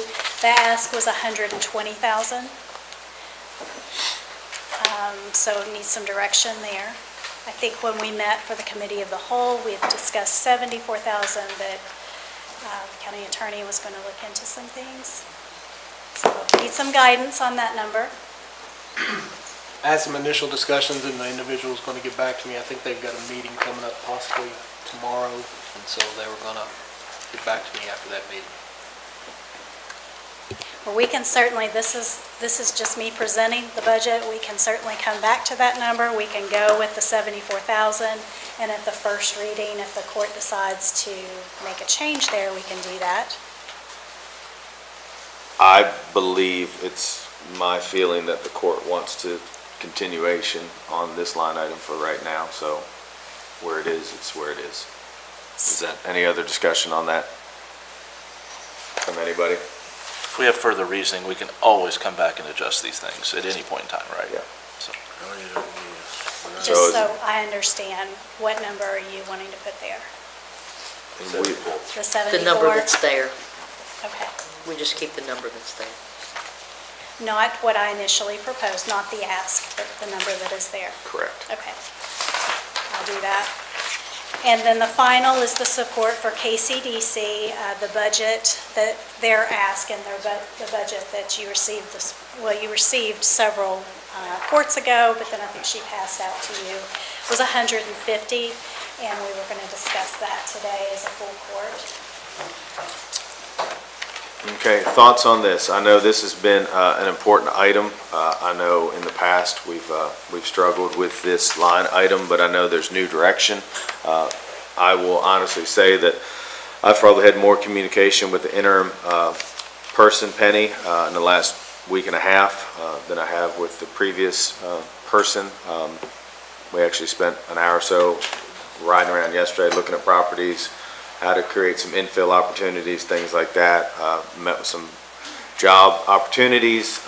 So I think the vision that is being proposed is a good thing for Franklin County. So let's go ahead and start on this one.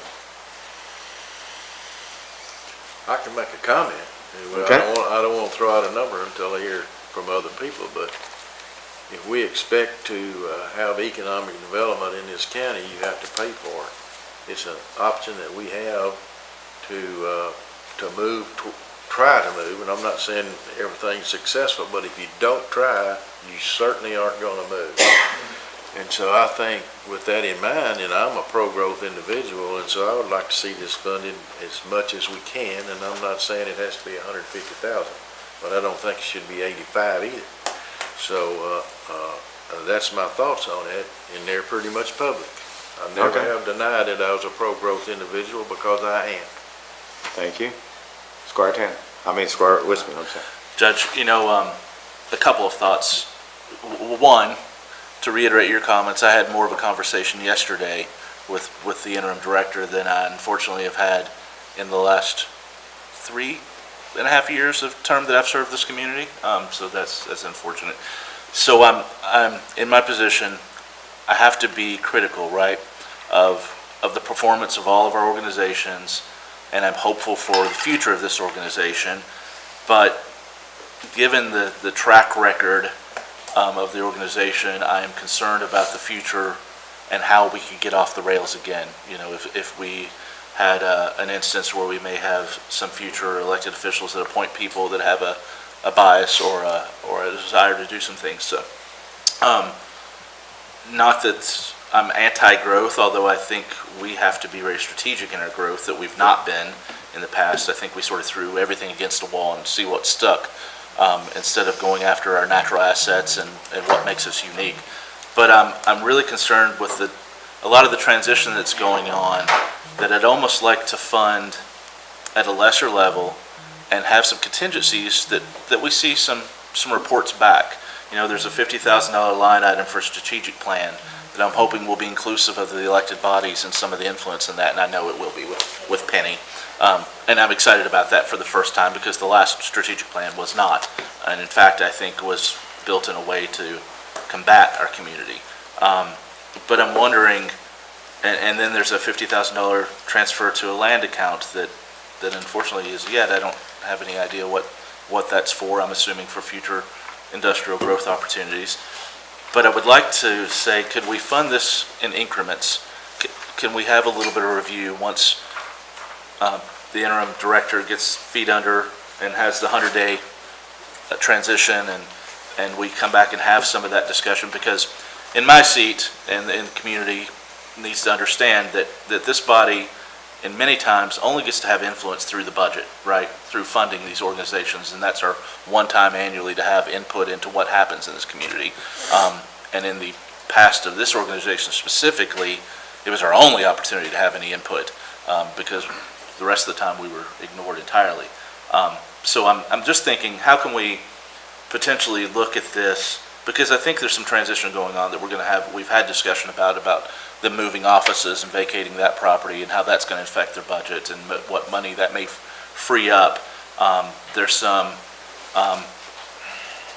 focus on pulling out of reserves here that we haven't seen in some previous years whatsoever.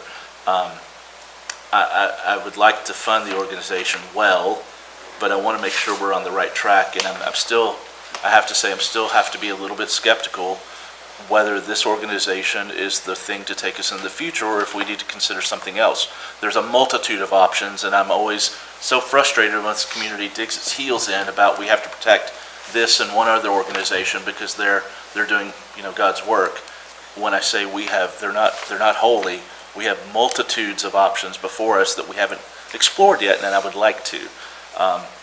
Whether that means economic development entities that sit outside of KCDC for the city and the county separately, I think we should explore that. And that KCDC maybe continues to be our industrial authority as they were originally designed to be.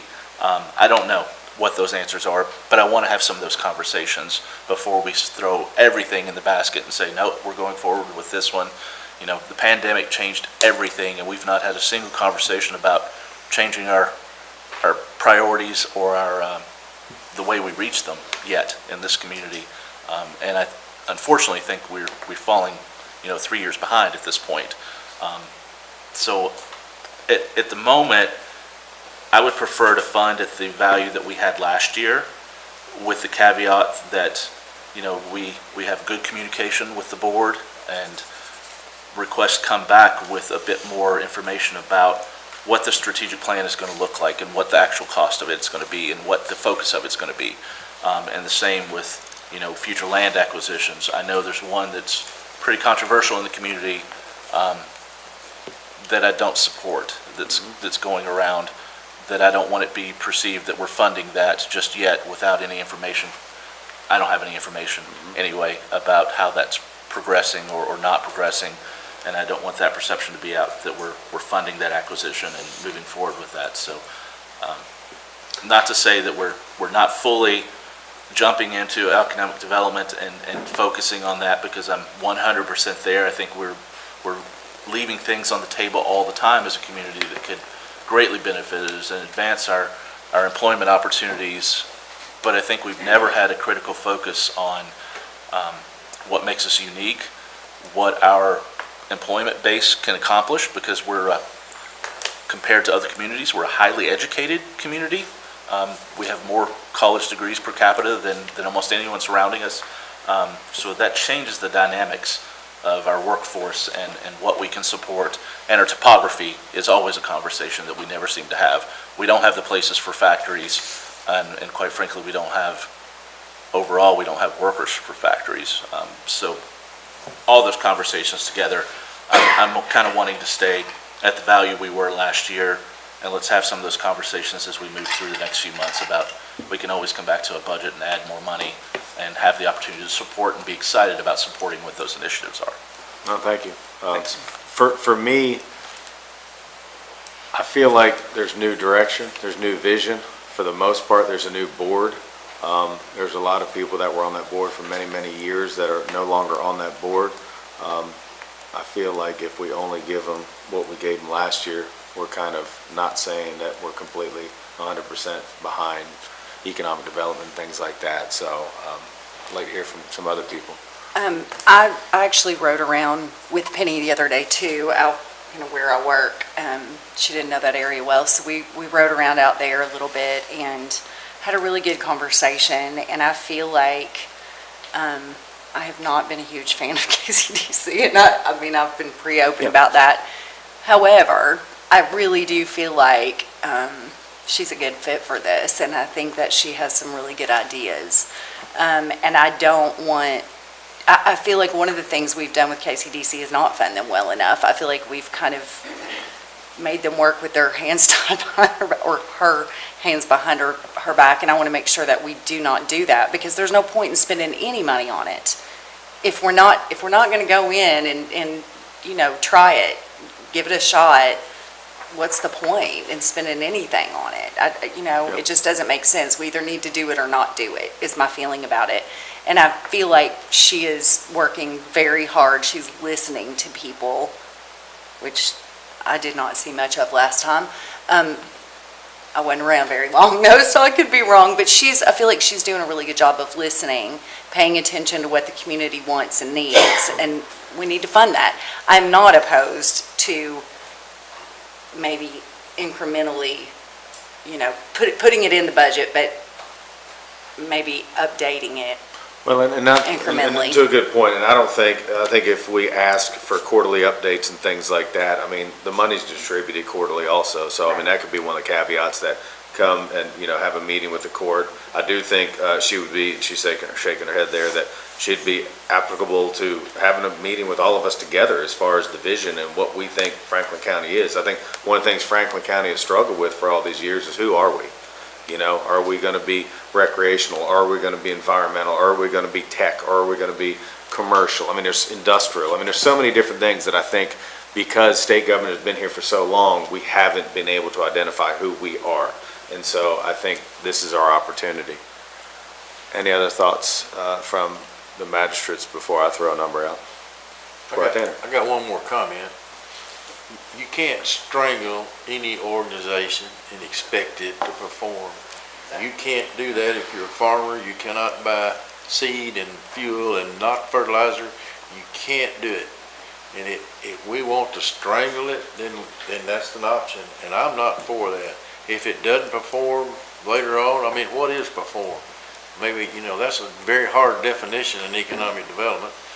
It's not like order taking. We're not having a development in the industrial category. I won't say industrial development. I like to say economical development. Is hard to define, and it's not by taking orders. You have to have a place to put it. You have to have partnerships with the state, on and on and on. And I'm not an expert. All I know is you can't strangle anything and then come back and wonder why it didn't work, because it's clear why it didn't work if you do that. Now, in reference to everything Eric commented on, they're all very valid points. But the quarterly reports are maybe we should be more entailed. Maybe we should pay more attention to what they say, or maybe we should ask for more information. But anyway, all that can be worked together, but we need to move forward on economic development. State government's not gonna grow anymore. It's pretty much the future. It's kinda like getting away from plastic. It's the future. It's not gonna grow. It may not necessarily shrink, but it ain't gonna get very big. And so we're gonna have to change our direction. So I think it needs to be funded adequately, and I don't wanna throw out a number. I'll throw the number, but since Penny's here and she just raised her hand, I'm gonna go ahead and just let her maybe address something. I just wanted to say that a quarterly report to this body is the bare minimum of, we should be in regular conversation because you set the policy agenda. My job is to carry out the policy agenda. My job is to bring you together with the city for a plan which is respective of your agenda. That's the direction. There's a board who provides governance to see that that is overseen. Job one is to get this economic development strategic action plan done. The state has set the strategy for the state of Kentucky. One of those 4 tenets of that plan is to promote and fully explore those unique cultural assets. Yes, many of us have ridden around and looked at the area that's currently zoned industrial, what's planned to be industrial on this comprehensive planning process. We got another meeting tonight at 5 to really understand what's there and how can we best exploit what is already zoned, what is already, we know we've got to have parcels of a certain size, speaking from the industrial standpoint, but we have to work together. And I think my record of working with the City Commission is something that I'll point to. That was my contract for the last 4 years. I want to do that with you and the City Commission and lead this community, which is my home, where I'm going to die, where my people have been, and that's why I'm here, right? I can work anywhere, because I have worked a lot of places. This is the community that is my home that I care about. That's why I'm here.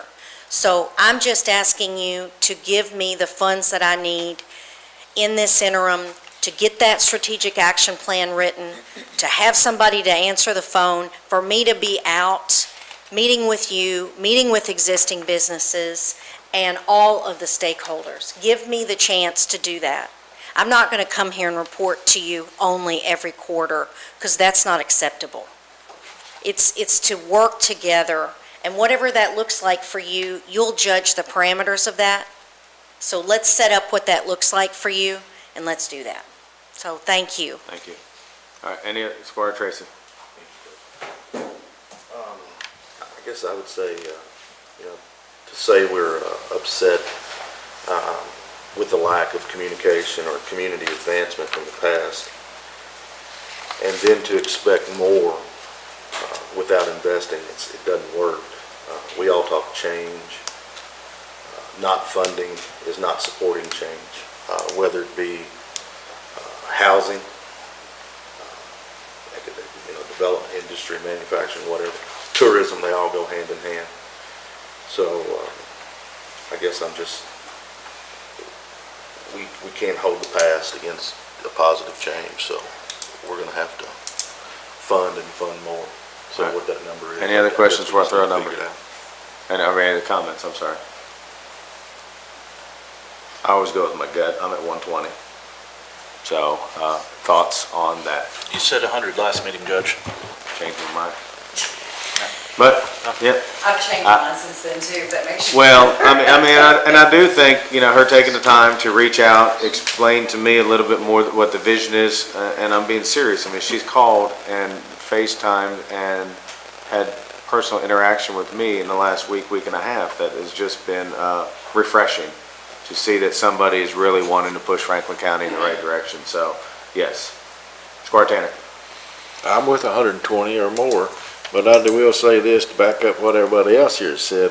I've met with Penny this last week, and I never met with the other director at all. I've met with her twice. Once was over the paddock deal, and then that was updating me. She didn't have to tell me anything, but she did, and that at least made me able to understand what people were talking about when they talked to me, and I think the opportunity is there for us to move forward and try to make this work in a better manner, and I'm all in.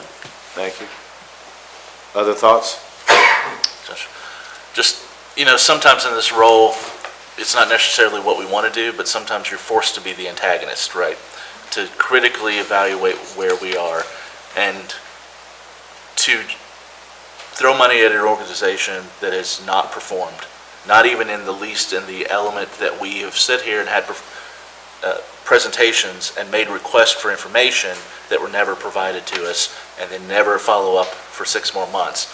I just want the community to understand we're being very critical, and we're going to be, as far as I'm concerned, we're going to be involved in everything moving forward in this realm if this is the direction we go, because the way it's performed for the last 8 years has been wholly unacceptable, and I don't know that anybody in the community can hang their hat on a single performance metric that advanced our community for however much money we invested, regardless of how many people were working or what the initiatives were. I mean, I don't even know that the city or the county in the last 8 years has been able to have input into what those policy items are, right?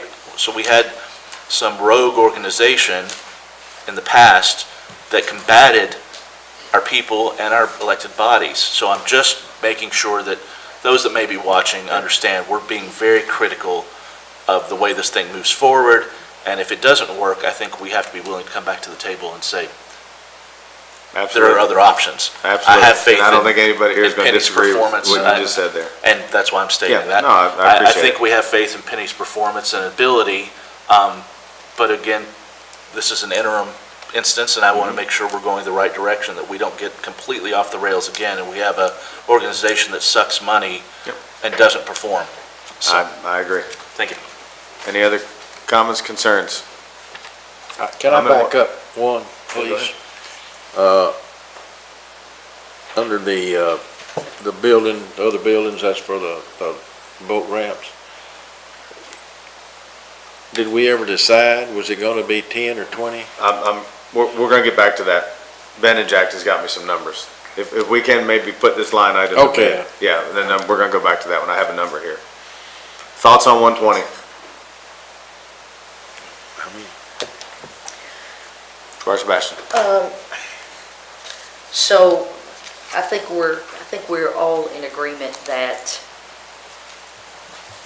this organization can do a considerable amount for our community. I think we're all in agreement that we have some new voices around the table that with new board members that provide a very broad approach to economic development. I think the board has hired an interim director that has a considerable amount of strategic planning experience, which I see elevating the work that will be there, especially in that regard.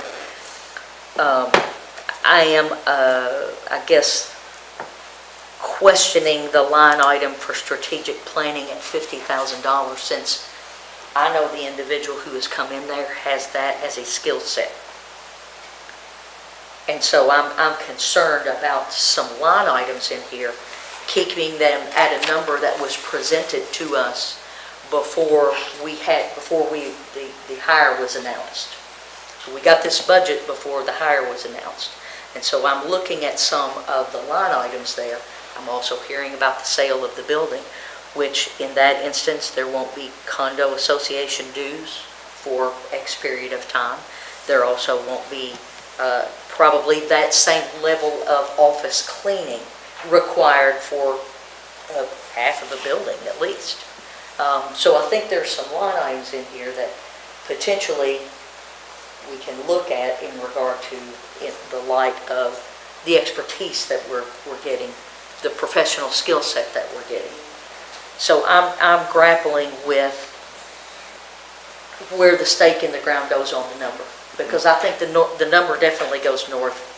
In my mind, the number goes north of where it is now. Yeah. Based on what I'm hearing from the board, what I'm hearing from the interim executive director.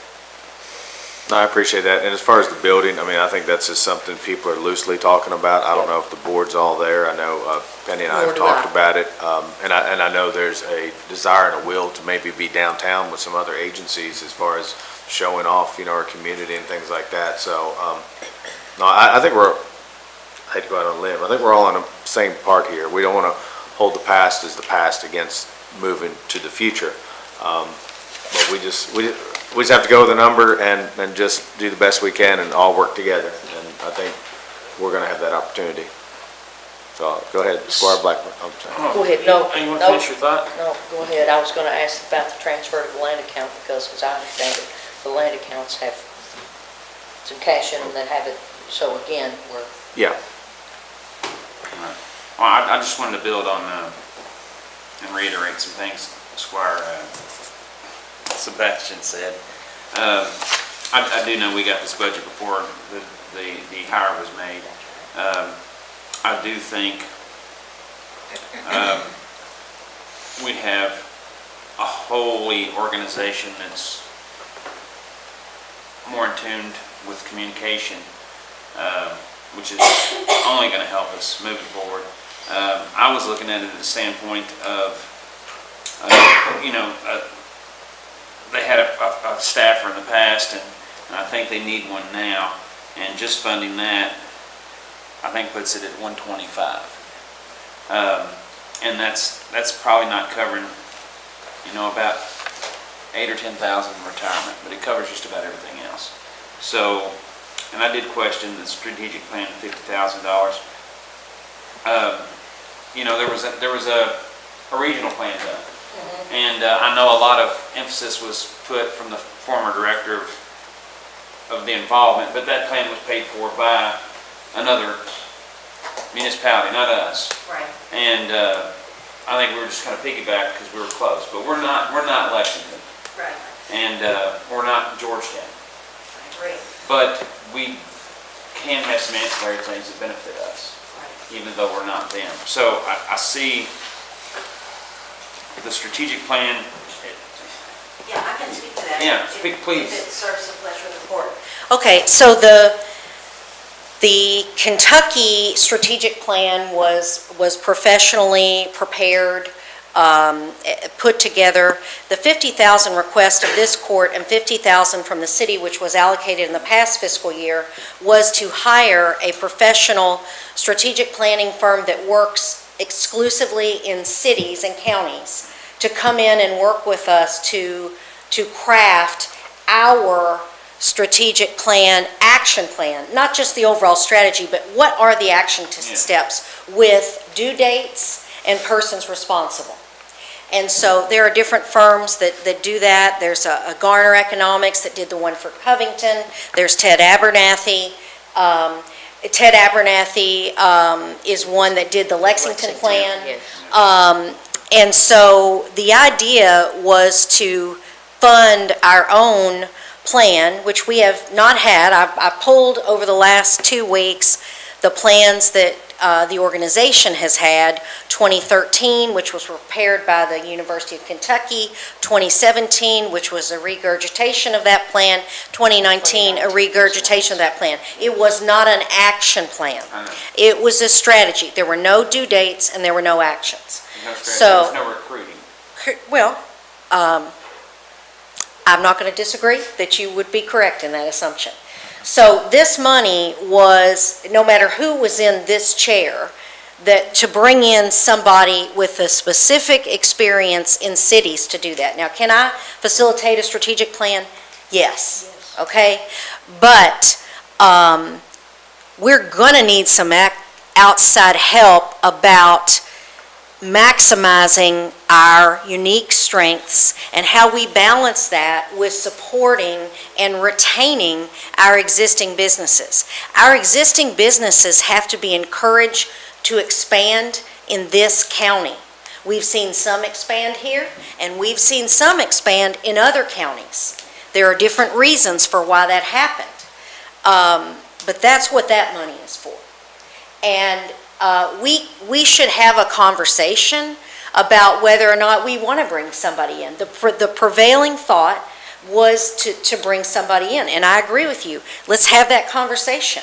You know, I'm going to be talking to Ted Abernathy on Monday to find out what would it take for you. You've just studied our region. Now, we're not Lexington, we're not Georgetown, we're not Woodford County. Actually, we've got a lot going on with our neighbor in Anderson County. From a workforce standpoint, whether or not anything ever happens out there, they are a close neighbor, they're a workforce, and they're not in that bluegrass, right? We're on the fringe of that. And so when I look at that, I think, we're kind of a cluster that really incorporates part of bluegrass, but part of the other district. And who are those neighbors that we need to be working with to maximize that? So that's what we all have to work together to figure out. And let's find out if Ted Abernathy is the right person. If not, let's talk to Garner, let's talk to XYZ, all these different firms, who has the expertise in downtown development.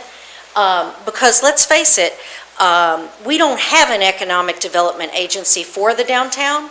DFI ceded that role over. That's an open kind of, it's not known who's doing that at that time. It's not in KCDC's exact charter as I read it. No one is. Yeah, I know, and that's critical. We're the seat of state government, and so we have a lot of things to work out. And so I appreciate your willingness to fund me to do that work. But one thing I would offer is, that's what that $50,000 is for, but we got to now assess and figure out what is the cost. We know generally those plans cost about $100,000, right? That's the going rate. You can interview any of those firms, that's their cost. So we got to figure out what's going to be best for us, and we have to figure that out together. I don't know the answer to that, but y'all do. You're setting the direction. We got to work with the board, and so that's one. I've asked some questions about the land account. I know there are some expenses that have been incurred in exploration of various places. There's some geotechnical studies that are getting ready to be done. Geotech has got to be done on anything before we look at anything else. And, we are going to need some geotech probably in that area of Twilight Trail related to what's on the future land use plan. If there's to be any expansion of that area out there, we need to understand that geotechnically. So, And that should have been part of our entire comprehensive planning process that hasn't been completed.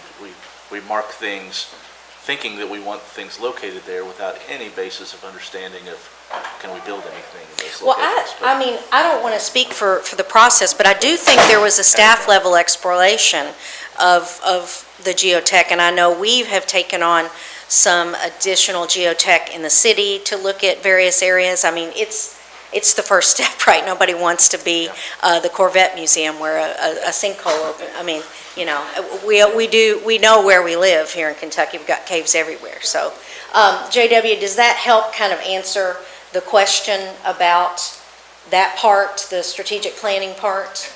It does, but I think it leads to more conversation. I think it does too. I think it does too. That particular item, I believe that particular item does. Your budget it's gone up tremendously in comparison to the ask. So there's some things you all are moving around internally. That land maintenance or the transfer to land account. I know that's to Where's cover. that transferring out of?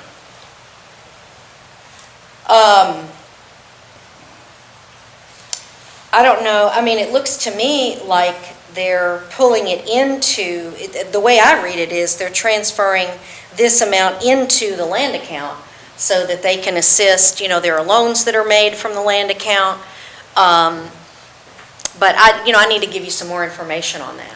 But I thought that it was to cover some of the expenses related to the exploration of the land's appropriateness to be developed in the way it's intended in the comp plan. That's the way I understand it. And I think on some of that, Some geotech I don't is know exactly how the 50,000. land account Yeah. money's been used, but don't I either. do know there's ongoing maintenance issues and things like that. With buffers and trees in the industrial park. Yeah. All that's in my district. And Yes, it affects- is. It affects a lot of those folks. Mhm. And a lot of things, well, we say we're gonna have trees, we say we're gonna have this buffer, and then they all die. Who takes care of that? And if it's Well- land that you all are Responsible for, custodial we're with- responsible. that needs to continue because Yes. we can't tell the folks that this is gonna happen and then it not happen. And trees do die, and Absolutely. you've got to maintain them for a year to make sure they got the best chance, so. Absolutely. And we know if we look at some surrounding communities, industrial parks are not a bunch of smokestacks anymore. It's a bunch of robotics and sophisticated, nice-looking buildings, and we can berm and we can landscape, and we gotta be doing that, right? I mean, we gotta be doing that. So, you need some more information about what that is, the transfer to the land account. I need some more information about that. I'll go and look at that, and I'll let you know as soon as possible. Thank you. Okay. Thank you. And also on the strategic plan. So that's, Right. I'll take that as an action item, and I'll get back to you after my conversation with Ted Abernathy on Monday, and then we'll go from there. Because obviously that will have to go out to RFP, but there are only a certain number of firms that do that, and we want to make sure we get somebody that's qualified, but maybe we don't need them to do all of it, because Sherry's right. That's I do all bring I'm a saying skill is- set. is I that mean, some I of need it- them to have the memberships to all the different, we need an economist, right? We need an economist. I'm not an economist. There are many economists we can work with, but that part of it we'll still have to job out, for sure. And the thing is there are economists out there like Paul Coombs, I'll throw him out Right, there, who I know well, but also has recently, done the study on bourbon industry That's right. counties and communities. I'm familiar He's with done that that. twice. I'm And familiar so with there this. are- And, Yeah. being at U of L, he was tied into the state data center. He's Came retired, eventually, Barry and he's- Kornstein took over, but Yes, he's still working, and. Yes, so he's yeah. retired now and. But doing- Barry Kornstein took his But- spot. Barry yeah. was his assistant, and Barry knows a lot about that too. So I like your suggestion. I So like where there you're going are with that. lots of people that we Yeah. have in our universe that we can call on. And I think maybe I could come to committee on committees, and we can talk about that and have this open conversation, Squire Blackburn? And I just want to add, like an overreaching question I have that Squire Sebastian brought up and that I've been touching on, is we were given, this draft was given before you were hired. Have you, as the new hire, as the interim, sat down with the board and said, let's look at this budget? Or they said, this is it and this is what you're going to do? Or- We have sat down and looked at this budget, but in this is my second week. What I've Yeah. really been trying to do is renew my relationships with everyone, because I have talked or met with all of you all in my city role, because again, the city is in the county. But we haven't really fully explored it. We've looked at it, we've talked about it. The main thing we want to do is make sure that we get the positions funded. Right now, I'm on a contract, I'm not being paid any benefits, but if I'm, no matter who's in the role, the person's going to have benefits once we get it transitioned and we figure out who we need. Because to Squire Wisman's question, I mean, we've got a whole area that we got to figure out how we're going to deal with, and it's our critical downtown. That's part of this strategic conversation. So we're probably going to need to be spending more money. But us and, that's my personal opinion, but, because we're all about the name, on the front of the jersey, Franklin County. And we're a team, and that's what we've got to really, the base of this is, let's get our team together and then figure out what resources. It's all we rowing need. in the same direction. Squire Gainer? Amen. I don't want to drag anything on, but, and I may be wrong about the statement I'm going to make. I know I'm not, and I don't know about anybody else. Is anybody on this court a member of that board? I am. You are. I'm not a voting member, I'm an ex officio. All right, so this budget is developed and proposed by the board, not us. Correct. And so, for us to try to pick each line and question that, I'm sure that's our job also, but it's their job to develop a budget. So I'd like, and according to kind of what JW said, I'd like to see us put 125,000 in there. Okay, we gotta pick a number. Thank you. Yep. Judge, just Barbara. before Ms. Peeler leaves us, when this budget was presented to us, Penny, I had asked about the general reserves, that there's about $300,000 since 2021 that have been used in operations.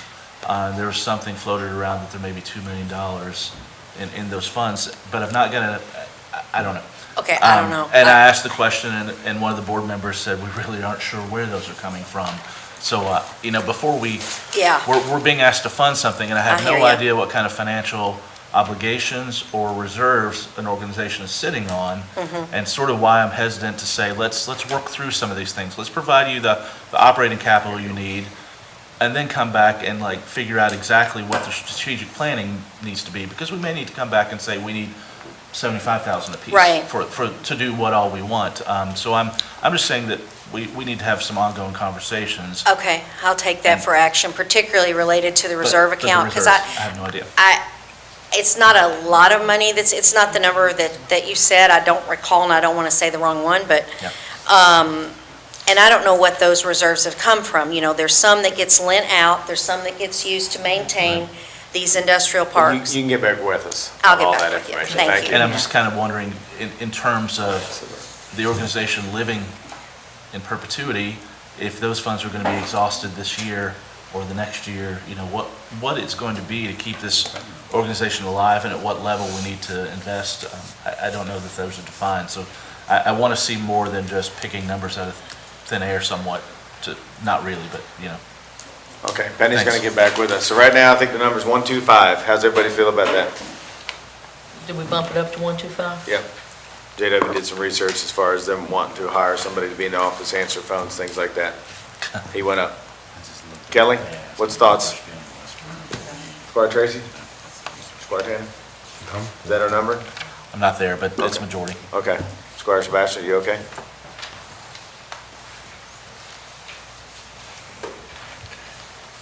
Okay.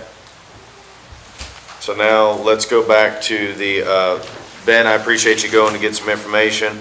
It looks like for that boat area, it's about 500 linear feet, about 5,500. So I think our number all in for both those capital improvements on both of the boat dock facilities that we own, at 17.5. I think we'll take care of both of them.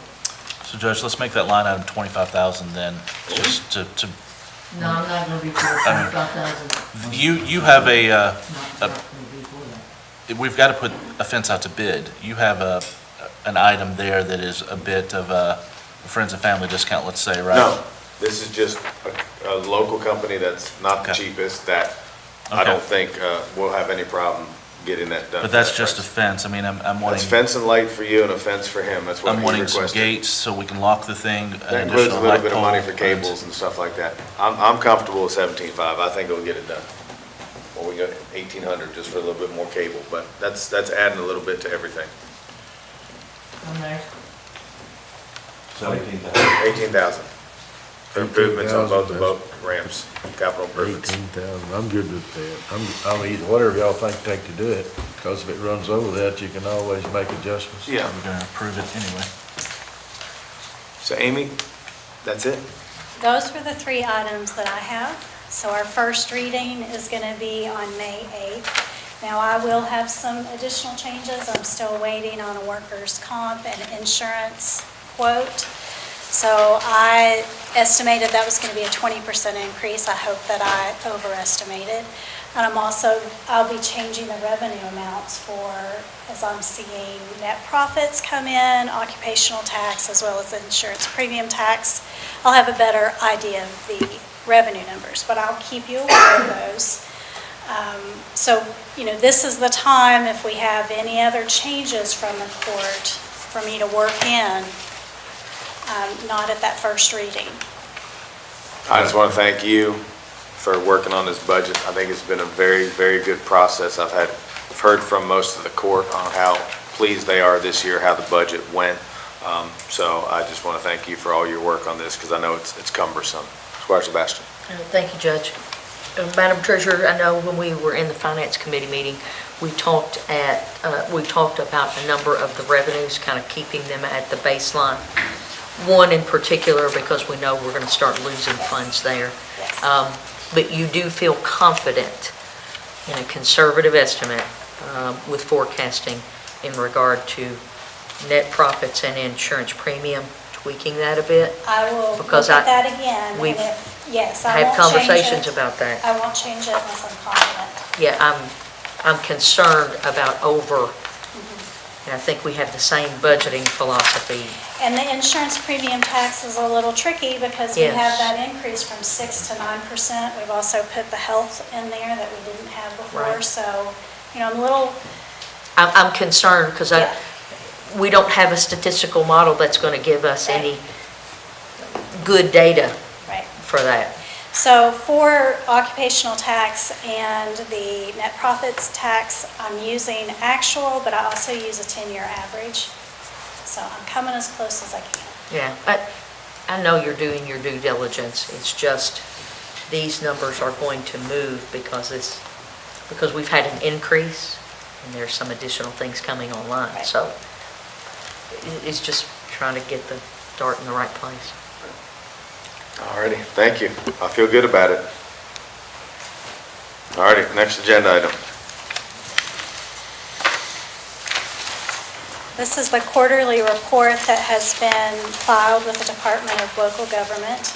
And I just have this as an agenda item to show you as a court that we are up to date.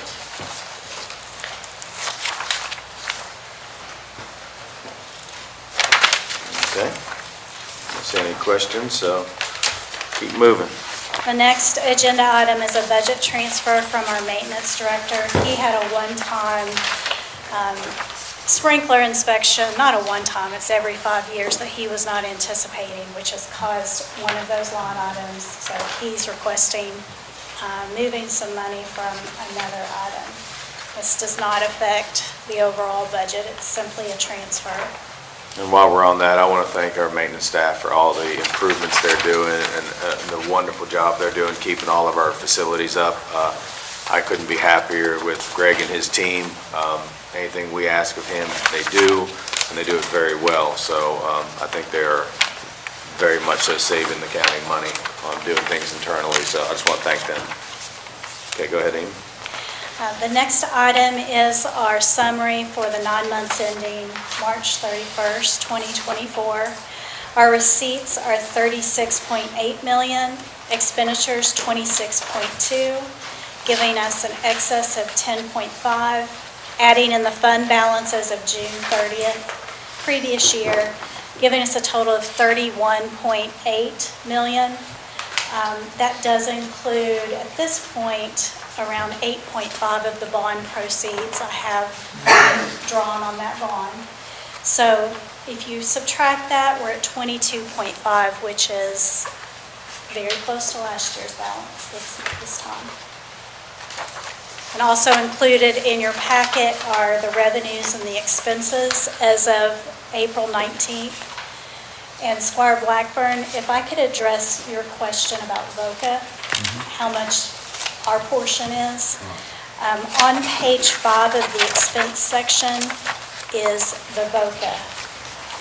And it's budgeted at 62.4. But if you add in the FICA, if you add in retirement as well as health, it's roughly $85,000. And so the grant is roughly $40,000, so our portion is $45,000. When I ask that, because on the abstract, on the financial impact, it may do a reference as it's budgeted or it's this, or that one didn't. It was just, I can look it up, but it's easy to have it right there in the abstract. Sure. Amy, thank you very much.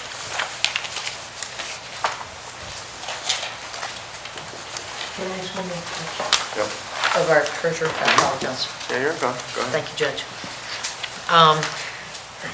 Distilled spirits, do we think we've received everything at this point? in the revenue line item? No, we Okay. have not. All right. There is one more. One more? I know when we were working. Very small. Small, okay. All right. So we're close to the number that we should have for this fiscal year. We are. All right, thank you. Judge? Yep. Amy, could I ask you to maybe circulate to us by email? I brought it up last meeting, but the cost to date for holding of duffers, anything we've spent since the time we've purchased the property, whoever could get that together for us and circulate that to us, I'd like to put that under my cap before we finalize the budget.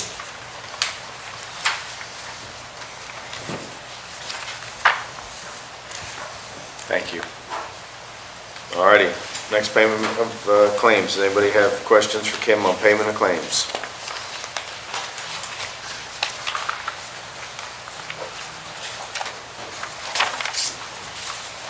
Just a statement that we continue to see medical overages. So just don't be surprised in regard to our healthcare contract because this one was from March and we're just, we're getting it now. And it's $7,000 over. And that's in addition to the monthly medical we pay and in addition to the cost pool. So just be mindful of that, Bobby. Yep. And cost pool's supposed to reduce that, correct? Cost pool was supposed to negate that, so Right. we wouldn't have it at all. Right. It would continually run. I just want to say it out loud. Continually run considerably. Squire Wisman, do you have one? I was just wondering if we could, maybe after the meeting today, we could sit together quickly and set a jail task force for bringing that group back in. We've talked about it the last 3 meetings, but we've yet to schedule that. Okay, we can do it.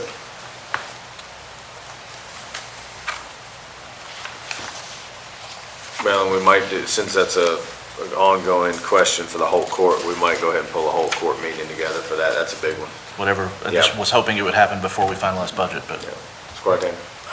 I'm sorry, I meant to bring this up during the budget. I had some communication with Ron about the new law on putting homeless people in jail and how that might have an effect on our budget. And I believe in our correspondence said, you don't believe that would have an effect. I believe that if it has an effect, it'll be minimal, because the first offense is a violation, which is not jailable, and then it requires a second offense, and surely wouldn't speak for the local judiciary, but I don't see them sentencing anybody to jail time. I would may defer that to the county attorney here for expertise and eye on that, but, and if they do, it's not going to be a 6-month sentence. I would think it would be time served, so however much time are in there, that would be what I would look for. So I don't believe that it will have a large impact on the budget. It may have some impact, but it'll be done. I actually attended a meeting yesterday. The mayor put together a small little meeting with a group of people to talk about it, and it's in the Supreme Court right now. So we're going to kind of wait and see what happens. I think it's ludicrous. I mean, the people are already homeless and you're going to fine them. I mean, they don't have any money. I mean, it's the craziest thing I've heard of. Judge, that's what we do with poor people. Yeah, I know. So, but, no, you're right. It's something we need to talk about. And then there's things in Senate Bill 5 that if there's no room in the jail, then they can't be sentenced to a jail. So it's going to be a mess. It's a national problem. Maybe we should build dormitories or something. I don't want to get into what we should do, but you take a parent and put them in there, what are you going to do with the children? Put them in there with him or her? It's unbelievable what Yeah, Judge, once it comes out of the Supreme Court, or if it makes it through there, I hope we as a community, if we need to, take a step to decriminalize on the local level through our own ordinance and combat this. We'll cross that bridge when we get ridiculousness. there. That you could, if it's a state law. Alrighty, we're going to authorization to go into closed session for KRS 61.8101BF, discussions or hearings which might lead to the appointment, discipline, or dismissal of an individual employee and discussion of the future acquisition of sale or real property by a public agency, but only when publicly would be likely to affect the value of the specific piece of property to be acquired for public use or sold by a public agency. All those in favor say aye. Aye. Alrighty, we're in closed session. Could we Andrew? take 2 minutes? Andrew, let us know when,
Agenda items, the jail promotions, any questions on jail promotions? No, but I guess we did. Yeah, all right, we're in. Alrighty, all right, any questions on the new HR director?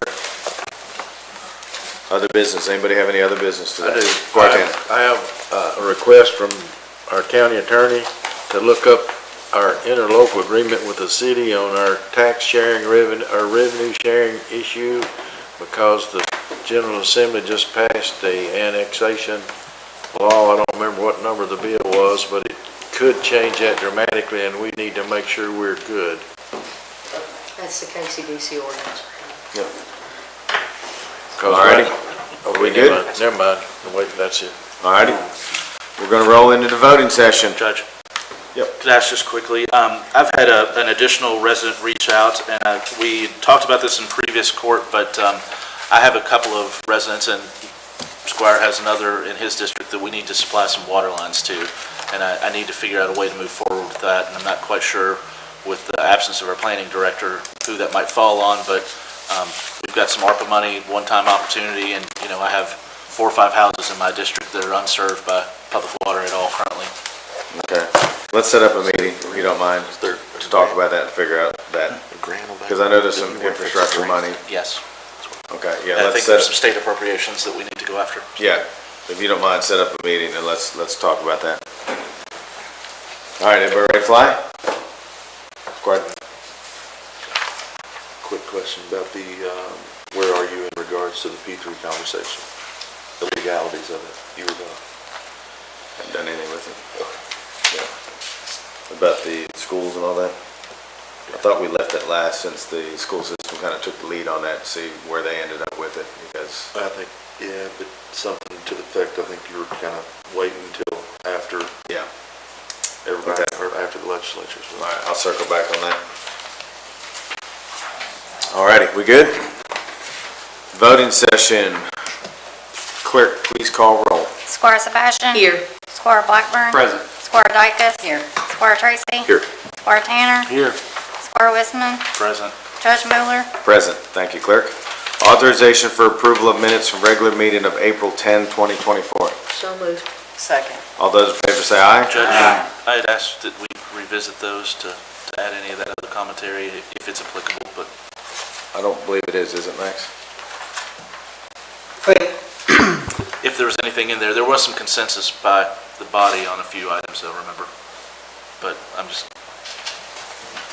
I don't remember exactly. We can, are you wanting us to go back through and see if there was any action taken by the court? I'm feeling KRS 61-835, which I gave you a little blurb of, talks about what needs to be in the minutes of a meeting, so. it seems like we reach consensus or agreement or directives on a number of things occasionally. I don't know, maybe we needed a separate document that is work session notes. Or maybe if we get to an item like that, maybe let's call it out so the clerk knows it needs to be on there if there is a consensus. You know, something just to help it be a little bit easier so it's not notes. But it has to be an actual item, right? It has to be an item, but we could put it in, we could amend our agenda in other business and handle those things that way. Okay. Could under That'd be the other best business. way for us to do that. Perfect. Alrighty. Authorization to receive the county clerk's quarterly report ending March 31, 2024. So moved. Second. All those in favor say aye. Aye. All those opposed say nay. Motion passes. Authorization to receive the report of audit of Franklin County Sheriff Settlement 2022 taxes for the period September 1, 2022 through August 31, 2023. So Second. All those in favor say aye. Aye. All those opposed say nay. Motion passes. Authorization to approve vehicle surplus for trade-ins and that funds go towards a new vehicle purchase. So moved. Second. All those in favor say aye. Aye. All those opposed say nay. Motion passes. Authorization to approve the jail's vehicle surplus for trade-in and or gov deals. So moved. Second. All those in favor say aye. Aye. All those opposed say nay. Motion passes. Authorization to declare firearms as surplus for the purchase of trade-ins for new firearms. So moved. Second. All those in favor say aye. Aye. All those opposed say nay. Motion passes. Authorization to approve a resolution authorizing the filing of an application to the Kentucky Justice and Public Safety Cabinet for the Victims of Crime Act VOCA Victims Assistant Formula Grant Program through the U.S. Department of Justice. So moved. Second. All those in favor say aye. All those opposed say nay. Motion passes. Authorization to approve a resolution authorizing the expenditure of donated funds and designating the county judge executive to execute all documents pertaining to the employee training event and the 2029 celebratory birthday of Franklin County. So moved. Second. All those in favor say aye. Aye. All those opposed say nay. Motion passes. Authorization to approve a resolution to allow use of county right-of-ways for the AC waterline replacement project. So moved. Second. All those in favor say aye. Aye. All those opposed say nay. Motion passes. Authorization for approval to advertise a request for proposal RFP for engineering services. That should be RFQ. RFQ. We need to change that. Thank you. So moved with the change? Yep. Second. All those in favor say aye. Aye. All those opposed say nay. Motion passes. Authorization to approve an amendment number 2 with Stantec for engineering services related to Phase 2 MS4 stormwater permit implementation through June 30th, 2025. So moved. Second. All those in favor say aye. Aye. All those opposed say nay. Motion passes. Authorization to receive proposed fiscal year 2024 through 2025 budget. So moved. Second. All those in favor say aye. Aye. All those opposed say nay. Motion passes. Thank you, Court. Authorization to receive the Treasurer's Quarterly Report ending March 31, 2024. So moved. Second. All those in favor say aye. Aye. All those opposed say nay. Motion passes. Authorization to approve budget transfers for fiscal year 2023 through 2024. So moved. Second. All those in favor say aye. Aye. All those opposed say nay. Motion passes. Authorization to receive Treasurer's Report. So moved. Second. All those in favor say aye. Aye. All those opposed say nay. Motion passes. Payment of claims. Is there a motion to deny any payment of claims? No motion was made. Let the record reflect claims are to be paid. Authorization to approve the promotion of Kelsey Torres from Deputy Jailer to CPL. So moved. Second. All those in favor say aye. Aye. All those opposed say nay. Motion passes. Authorization to approve the promotion of Faith Dutton from Deputy Jailer to CPL. So moved. Second. All those in favor say aye. Aye. All those against, nay. Motion passes. Authorization to approve the promotion of Pamela Burns from Deputy Jailer to CPL. So moved. Second. All those in favor say aye. Aye. All those opposed say nay. Motion passes. Authorization to hire Ashley Case as our new Human Resource Director. So moved. Second. All those in favor say aye. Aye. All those opposed, nay. Motion passes. We just recess? What do we do in here? Recess? We have to recess and All right. adjourn from the trip. Alrighty. Authorization to recess for our road trip. So moved. Second. All those in favor say aye. Aye. All those opposed say nay. We are recessed. Thank you, Court. Can't join y'all. You have fun. Yep.